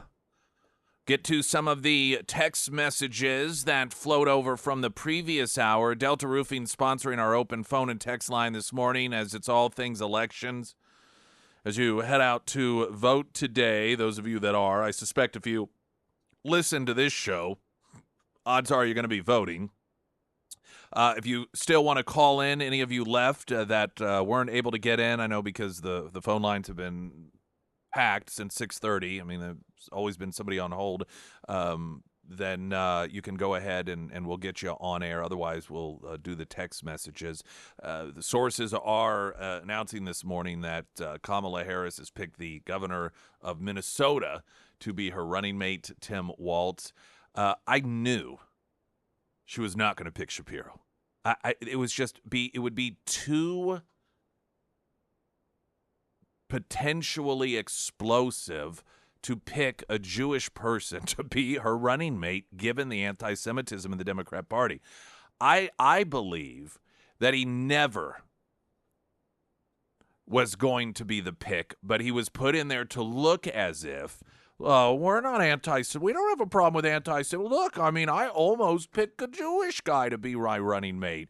I suspect that that's the only reason, ultimately, that he continued to be talked about as it got whittled down from candidate to candidate to candidate, all for show, all for marketing purposes. But given the explosive nature of the anti-Semitism in the Democrat Party, the idea that they would pick a Jewish individual to be on the ticket is laughable. And as Congressman Burleson noted yesterday, what a sad state of affairs in this country in 2024. That the Democrat Party is openly, and the media, openly discussed how they cannot have a Jew on the ticket. That having a Jew on the ticket would be a problem. And they talk about that as if that's perfectly normal.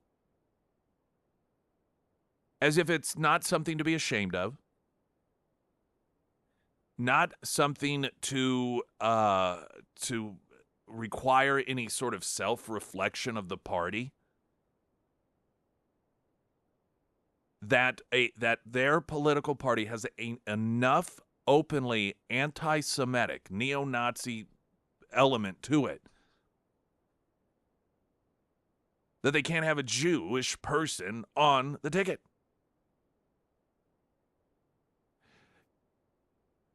You think back to it was almost a year ago that terrorist attack was launched on Israel, October 7th, almost a year ago.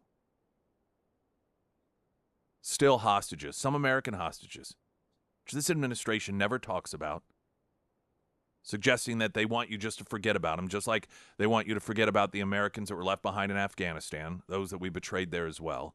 I mean, if this is an administration, be it Biden or Kamala Harris, you do not want to get left behind in some other country,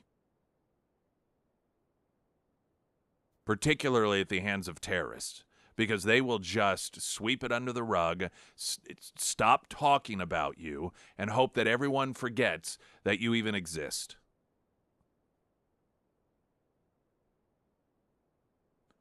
You think prior, though, to the October 7th attack, that with the help of the media, the Democrats had done a pretty good job of making the average American think that any anti-Semitism that existed was in the Donald Trump camp. That Republicans were the ones that had a problem with neo-Nazi and anti-Semitism. And if you had the day before October 7th, in that environment of disinformation spread by the media and the Democrat Party, been told a year from now, Democrats will openly be talking about how they can't have a Jew on the ticket because of how it will upset a significant portion of their voting bloc, you would have thought that's crazy. Surely they won't be that open about it, will they? They are.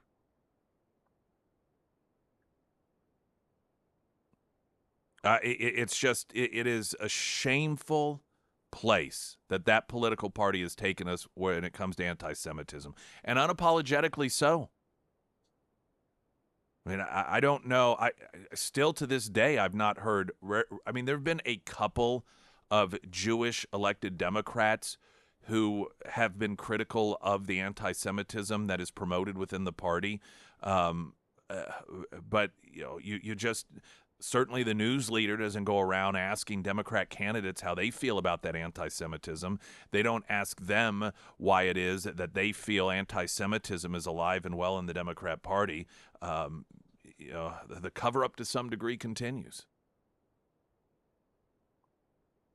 Have a look at the weather coming up, also your text messages, and then any final phone calls if you want to call in, weigh in, whom it is you'd like to vote, or you'd like people to vote for, who you hope wins. And, of course, we'll be talking about the results tomorrow. Hopefully it will all be decided. You hate when it's real close, and then you got the recounts and so forth. So hopefully it'll be rather decisive. Weather in a moment, now the latest news.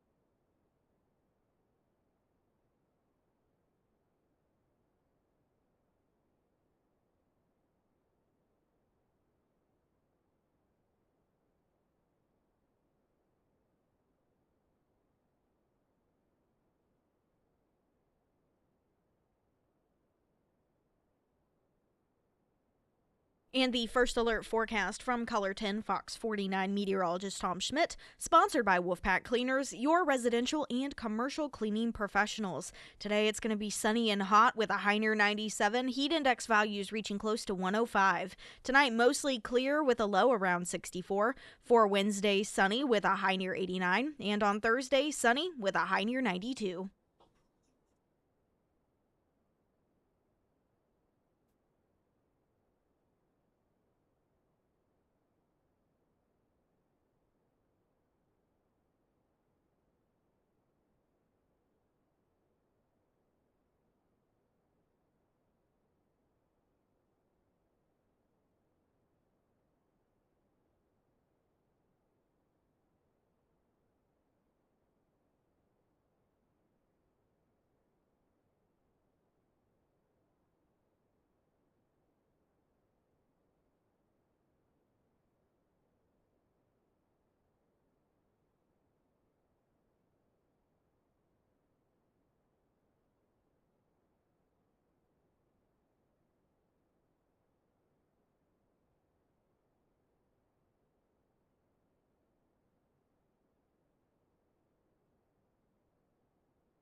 All right. We may have exhausted your calls, an hour and a half of them. Not bad. So unless any others come in, 447 KSGF, we'll finish up with the text messages here. Kehoe tax cut with lots of laughing, smiling faces. Another saying this may have already been discussed, so I apologize. I'm looking for some details on the best candidate running for Secretary of State. Haven't heard much about them. Also, any info or thoughts on representatives for District 138. That's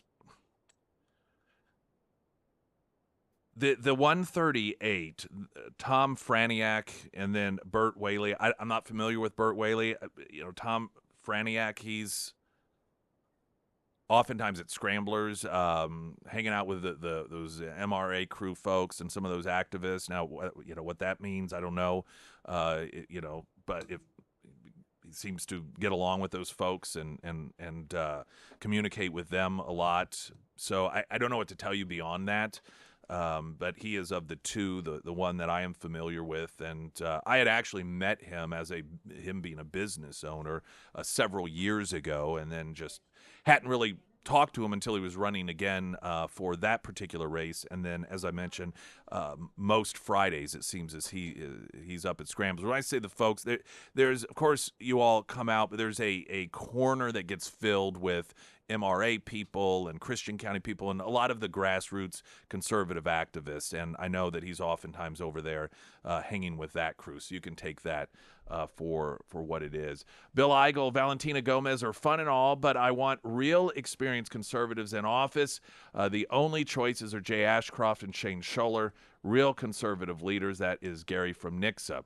Another saying, I'm prepared to be disappointed with the results tonight. I think the best candidate will be defeated by the best funded candidates. Deep pockets are often the sign of corruption. Nick, I'm leaning towards Will Scharf for Attorney General just because of the fact that Bailey and his office dropped the ball on a number of cases that were important to Missouri, and that's why I'm not too thrilled with him.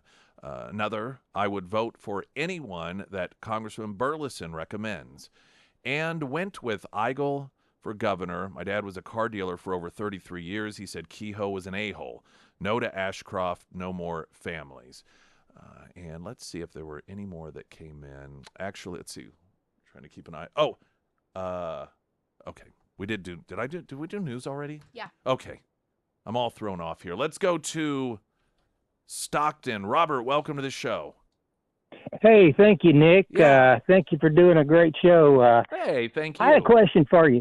You had one of the governor candidates on your show a while back, and he was for school choice. He was saying that the only way to fix the school problems is to have school choice, and if he was elected, that's what he would do. Who was that? Was that Ashcroft or Eigel? Well, specifically, I couldn't tell you which one said that or talked about it, but I believe they both support or have talked about supporting school choice.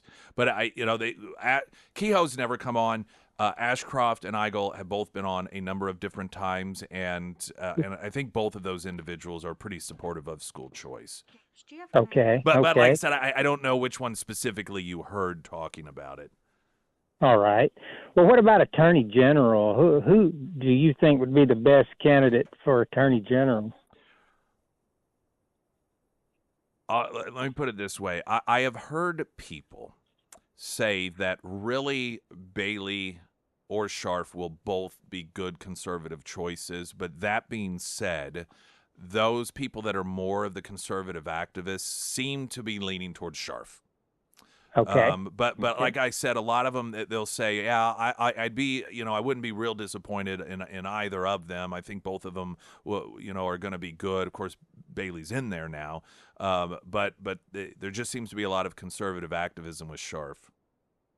All right. Well, that's what I needed to know. I do appreciate it. All right, you bet. Thank you for the call, sir. Okay, thank you. Bye-bye. All right, bye-bye. Let's go to... Kyle Wyatt, everyone. Welcome to the show, sir. Good morning. How you doing? I'm doing well. How about you? Doing great. We had a great evening last night at the Ashcroft farm.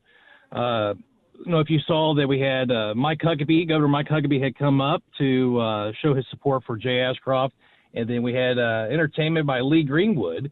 So it's a really great night. What prompted my call is the last gentleman from Stockton asking about school choice. We've had Jay on our show at least 3 or 4 times now, and that's been one of his big ideas that he wants to do is bring education back to the parents and let them have the choice of where their child's going to go to school. They're paying the property tax money going to the government. He thinks that money should be spent to where the parents would prefer their child to go. So I know that's one of his big tenets that he's running for. But yeah, I agree with your analysis. Will Scharf definitely has the greater support of the conservatives, and we had Shane Scholler was there last night as well. I tell you what, that guy, he put on a firebrand speech. I was ready to run through a wall for the guy. He's a very impressive candidate. I think we are going to do very well if he gets in there as the Secretary of State. All right, that sounds like a pretty good listing there. Yeah. Yeah, you doing good? Yeah, I'm doing fine. Okay. Of course, people can hear Kyle every Saturday right here. So, do a little cross promote for you. All right, you too. Thank you, sir. Kyle White, everyone. Bye. Bye-bye. Let's go to Barbara in Springfield. Barbara, welcome to the show. Hey. Yeah, I have a dream team to present. Oh, all right. I like I like Bill Eigel. He has a vision for this state, and he's got a plan, and he's told everybody what it is, and I don't think those other two can come up with a real comprehensive idea on where to take this state.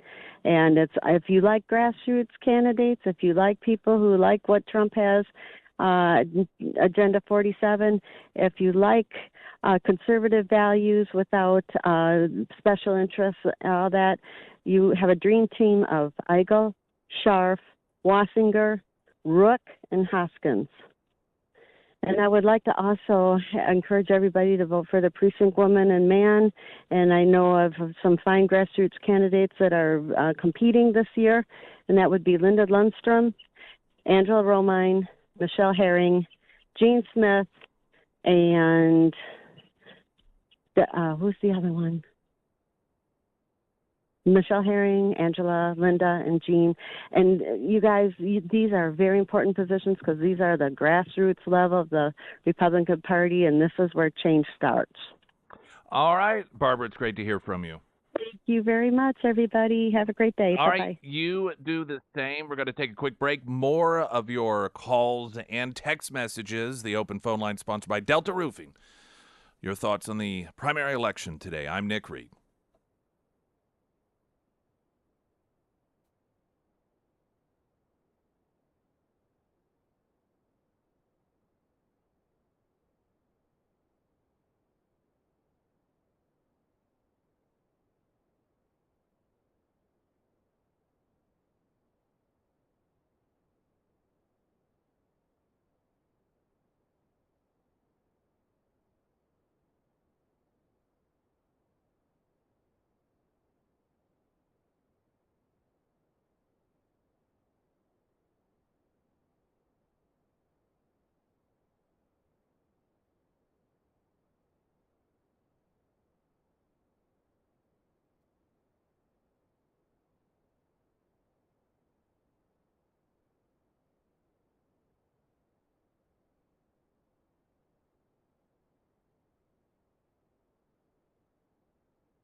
All right, I think we can round this puppy out with some text messages. It's been a 2 hours, successful 2 hours of your calls and your thoughts.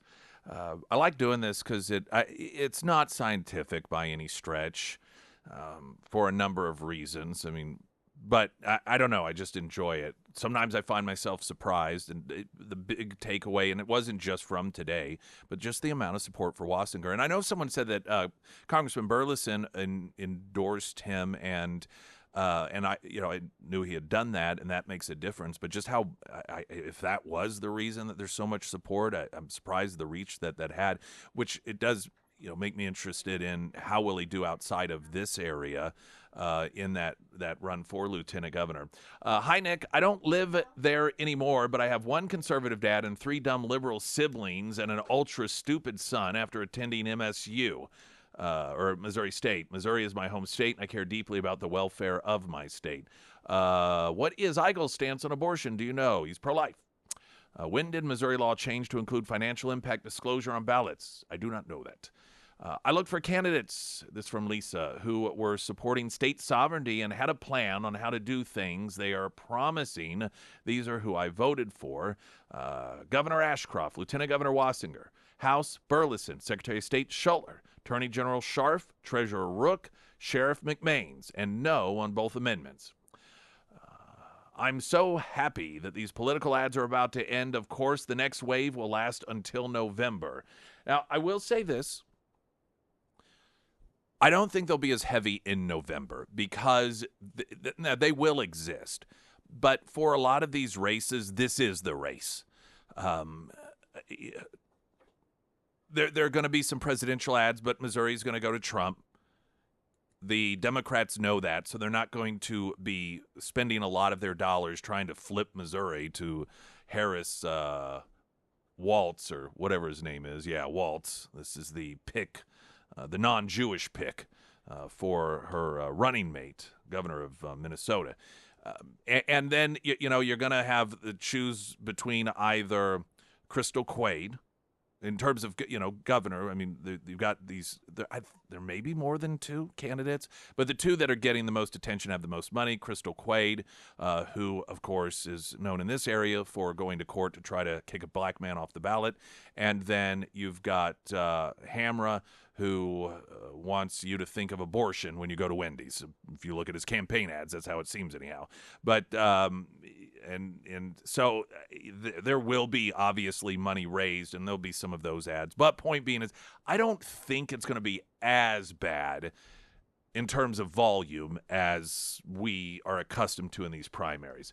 Mom, who is in a nursing home, voted early because the nursing home offered early voting to those who might have difficulty voting today. I'm not a fan of early voting. Things can change in days leading up to voting, and I like the experience of voting with others. I agree with that. These gas tax supporting politicians should be real proud of all the sidewalk MoDOT is building everywhere. These morons don't understand that MoDOT will never have enough money. Of course, Tax Hike Mike and left-wing Lincoln Huff are 2 of the individuals that really pushed hard for those 5 tax increases. So we still got a couple more to go. And Nick Reed, Missouri governor, write-in, Greg in Springfield. Can you imagine? Can you imagine? All right, Steve, if you can hold on, we're going to get a traffic update, weather, and then I'd love to get your call coming up next. I'm Nick Reed.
Springfield's Talk 1041, your first alert forecast from Color 10, Fox 49 meteorologist Tom Schmidt, sponsored by St. Clair the Ozarks Home Improvements. Today it's going to be sunny and hot with a high near 97, but that heat index, though, it's going to reach up to 105. Tonight, mostly clear with a low around 64. For your Wednesday, sunny with a high near 89, and on Thursday, sunny with a high near 92. Be prepared.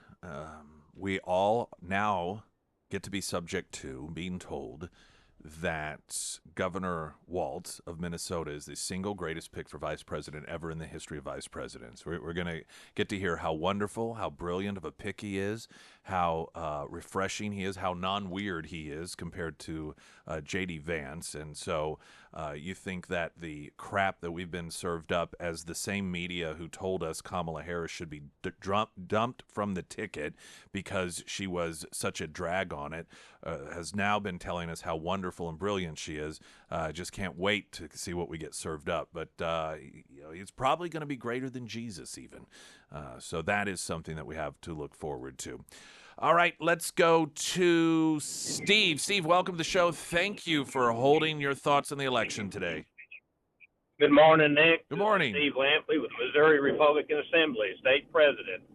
Hey, I'll just give you our statewide endorsed candidates, and I'll try to do whatever legislative districts I can recall off the top of my head.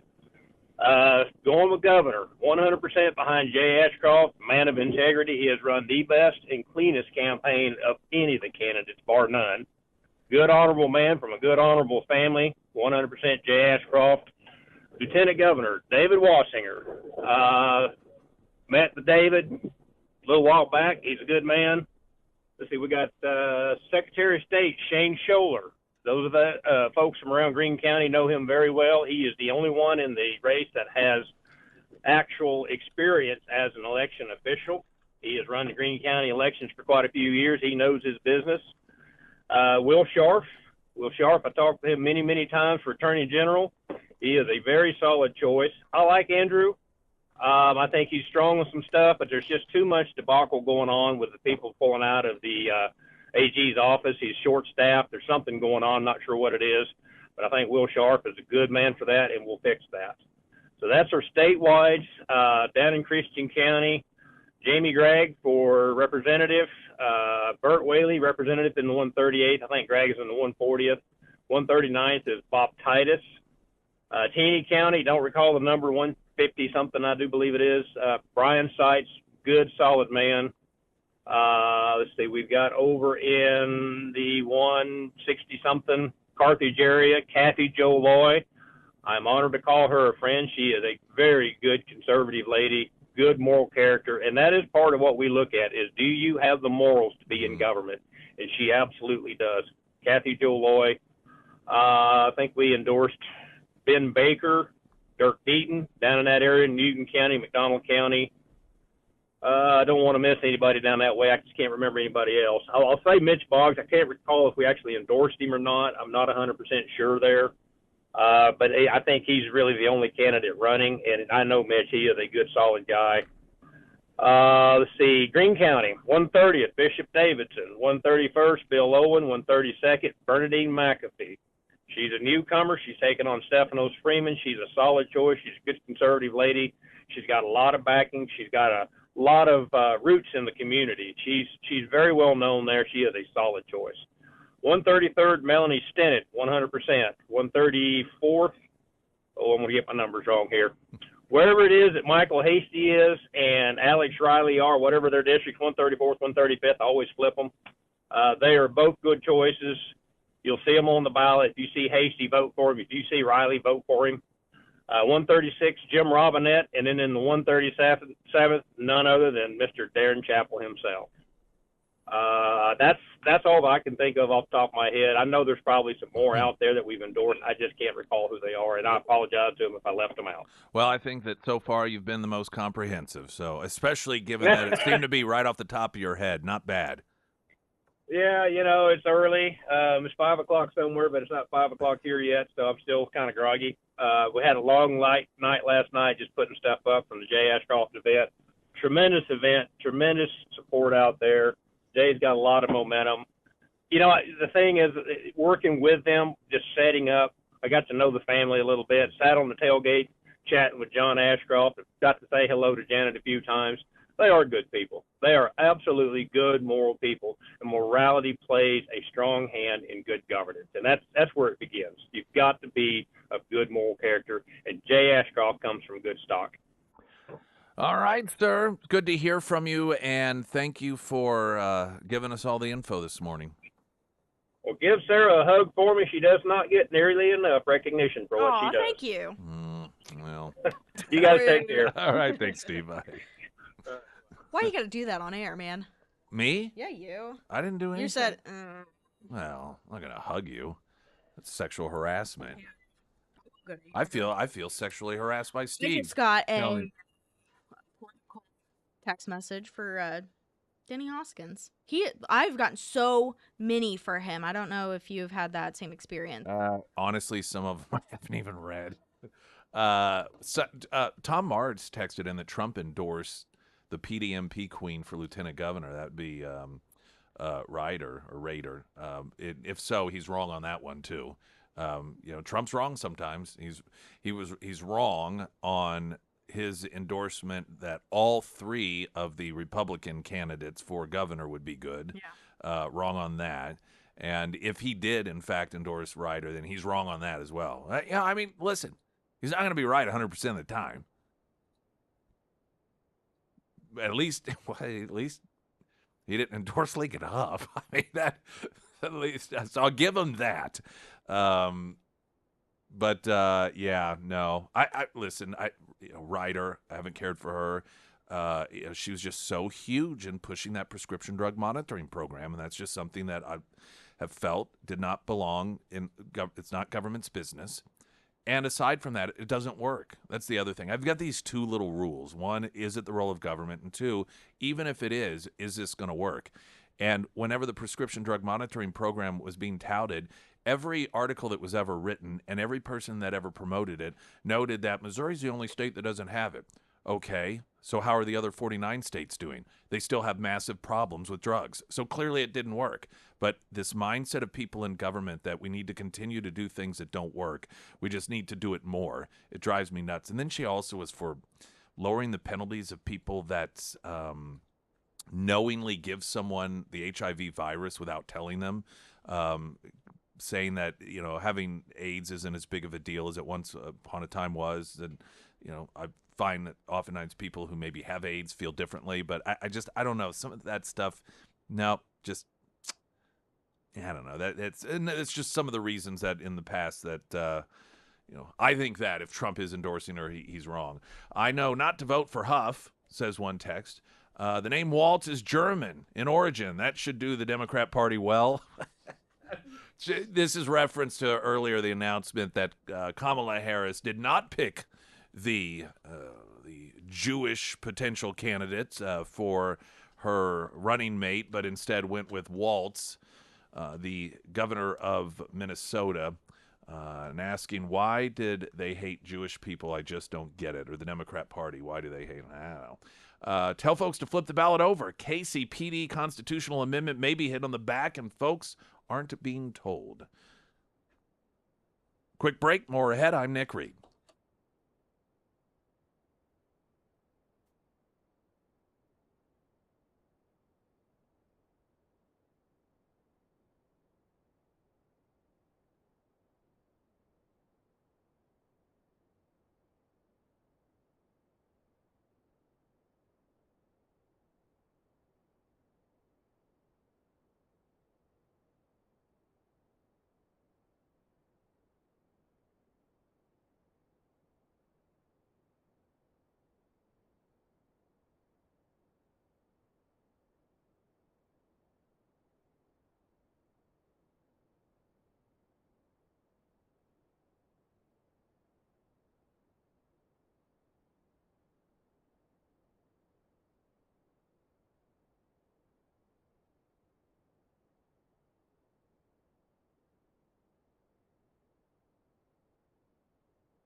Wilder RV. We're talking about voting. If you're going to vote for where it is you get your next RV, Wilder RV. It's pretty bad the way I did that. RVing is a lifestyle that people who do it, they love it. It's a great getaway. It's a great way to travel, not have to worry about expensive hotel rooms. When you look at, and they've got pricing and financing available at wilderrv.com, you can get a family-friendly RV, brand new, $165 a month. That's the cost of a hotel room. It is much more affordable than a lot of people think. And it's a great way, whether you're just wanting to get away, drive down to Table Rock or wherever, even campgrounds 2 miles away, just to kind of get out and just feel as if you're away from everything, or travel the countryside. Maybe you are going to retire in a few years, and how great would it be if you're going to do payments, get it paid off by the time you're traveling. That way there's no cost associated with it at all other than, putting gas in your truck as you tow her around. Wilder RV, Clinton, Missouri, well worth the drive, just over an hour north on Highway 13. And you can find them wilderrv.com and KSGF.com under Nick's endorsements. Let's see. Who did you say we have? Oh, Stephanos. Welcome to the show. That's right. Who is Hi, a Nick. candidate? Thanks He for having me will. on Yeah, there. he will be on Yeah. some of your ballots. Yeah, I'd appreciate that. Now, hello? Yes, go ahead. You are on. I'd appreciate everybody's vote. I mean, I think overall, every person has more knowledge about the breadth of issues rather than just real estate. So I'm obviously not in it for money. So, I think that's really what we need here is people who want to look out for everybody in the community instead of just developers. All right. Any thoughts in any other races? You don't have to. Oh, well, just I mean, thoughts I that mean, you- that's fine. I mean, I checked right off the top. I mean, obviously, there's Ashcroft. He's great. I mean, he's some people think he's arrogant or he's had things given to him. He actually literally will offer to carry your stuff when you meet him. That to me that means something. It's just a certain amount of humility because I don't think I'm anybody extra special. Now down the list, Will Sharp's pretty good. Obviously, for Lieutenant Governor, I actually like Tim Baker. He kind of impressed me when I heard him. Lori Rook, I don't think you could go wrong with her. Obviously, Eric Burleson's a stand-up candidate. Let's see here. Now, between Arnett and his opponent, it's really a matter whether you want cameras or not. Whether you want body cams on the sheriff and or the police. Let's see here. That'd probably be the ones I'd stick out that sticks out to mind for this part. All right. That sounds good. Appreciate you calling in this morning. All right. Thank you very much. All right. Have a You good day. bet. And everybody go vote because we need turnout. There you go. And I got a follow-up text. Thank you, sir. Got a follow-up text from Steve earlier who was going through a list. He had texted he forgot to mention Eric Burleson and Josh Hawley, those that are recommended votes as you go. That is if you pull a Republican ballot. Ashcroft is establishment, says a text message. No matter what he says, his father always claimed to be a conservative as well. He ended up being nothing more than a bushy Eigel for governor. And Melissa Davidson, who is running for Christian County Assessor, is not only experienced but enjoys her job as a Greene County commercial appraiser. I am very confident that she will serve the community with transparency and integrity.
Do you have any thoughts you wanted to share there, Sarah, on the today's vote?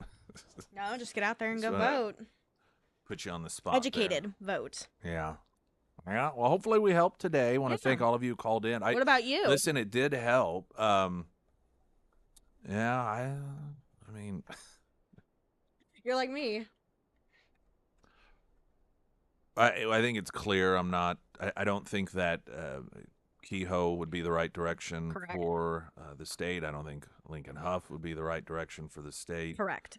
You know, I think those are some big obvious ones. I find, however, I don't want to say a lot of it out loud because I usually it goes the opposite way. It's like, this is what I think needs to happen, and then the opposite happens. So We're trying not to jinx it. yeah, we'll see tomorrow, that's for sure. All I know is I'm going to be excited to hear about what an incredible vice presidential pick this Governor Waltz is, how he's the most amazing creature ever to walk the face of the earth. The best vice president ever. Old white guy. That'd be kind of interesting, though, if they're really touting that he's the best vice president pick Right, ever, yeah. because, well, what about Kamala? Yeah. I thought she was supposed to be the best. How about this headline from? Okay, so we know she's a weirdo and she does the word set. She's just uncomfortable to. This is why they don't have her out there interacting. Even the Harris Waltz campaign, they know she comes off in a way that makes people uncomfortable. In fact, there's a video that's going around. It was from I don't know, a few years ago, where she was declaring all Americans need to be woke. Yes, this insane wokeness that is so destructive. And if you watch the video, and she's cackling through it, you can see the look on the face of at least one of the gals. Now, one gal, you can't see her face as well as the other. Kamala's in the middle. You got a gal on the left, right. I don't even know what the event was. It's a friendly event. But you could see the gal felt like cringy. The look on her face where Kamala's like cackling about everybody needs to go woke, and you could tell she just felt that everyone felt the cringiness, and that's what she's cringy. She's cringe. So I love this headline from The Atlantic, of course, left-wing publication. Kamala Harris's viral moments are fun to watch because they show a serious person having fun, writes Scorn Haber. She hasn't just reset the presidential election. Her oddball charms match the cultural moment. So now J.D. Vance, of course, is weird, they've declared, and that is off-putting, and that is a reason not to vote for him. But Kamala Harris is an oddball, but that's great. Because she has just reset the cultural phenomenon, and it's just wonderful. Her oddball charm is so absolutely refreshing. So even when they do acknowledge that she's weird or off-putting or cringy, they're going to tell us that that's a wonderful thing. We should all just be so grateful. It gives us a breather from politics as usual. It's just so refreshing. These people it's embarrassing. Embarrassing. Meanwhile, you have, this is pretty interesting, Jamie Raskin. Looks like Prison Mike from The Office. He's a Democrat from Maryland. And he, in a video that was unearthed yesterday, was talking about how even if Americans vote for Donald Trump, that he will get others in Congress to, in his vision of things, use their authority to prevent Donald Trump from being sworn in as president. That it doesn't matter how the vote goes. Now, they've already overturned Biden's election and refused to allow the process to play out at the convention by having a virtual call-in vote by the delegates so that no one can challenge her at the convention. And numerous Democrats attempted to keep Trump off the ballot altogether until the Supreme Court unanimously, even the left-wingers, said, you can't really rig elections like that. Now you have a sitting member of Congress saying, we'll just vote to invoke the 14th Amendment. Yeah, we don't care what vote he gets. We're going to block him from being president. So they are full-forced. Already ahead of time, at least one of the leading members in the Democrat Party saying that they will overturn the election. Now, I'm sorry, is that not one of the reasons that Democrats are trying to put Donald Trump in prison today? claiming that he was trying to convince Mike Pence to use his authority as presiding over the count of the electoral votes to send them back to the states? Oh, well, see, that was different, though, because that was unconstitutional. Well, not according to some. The belief was that in his authority as the person who presided over the counting of those ballots, that there was precedent to send them back to some of the states because of discrepancies so that the state legislatures could try and determine what needed to be done. Now, Mike Pence, of course, did not do that. Now you have a sitting member of Congress that is saying, well, we have authority to block Trump from being president if he gets elected. How's that any different? Now, you and I know how it's different, because when Democrats do it, it's okay. When Republicans do it, it's an insurrection. When Democrats do it, it's saving democracy. When Republicans do it, it's destroying democracy. We'll get to hear all the reasons why it's different for an elected Democrat to call for the blocking of Trump being sworn in as president if he gets elected by the people, and how that's different and virtuous compared to when Trump was encouraging Mike Pence in his capacity to send it back to the states. So we'll get to be subject to all that told. Oh, that's different. So tomorrow we'll talk about how wonderful this VP pick is of Kamala Harris's. Glenn Beck's coming up next. And we shall, hopefully, with maybe all the results, talk with you tomorrow.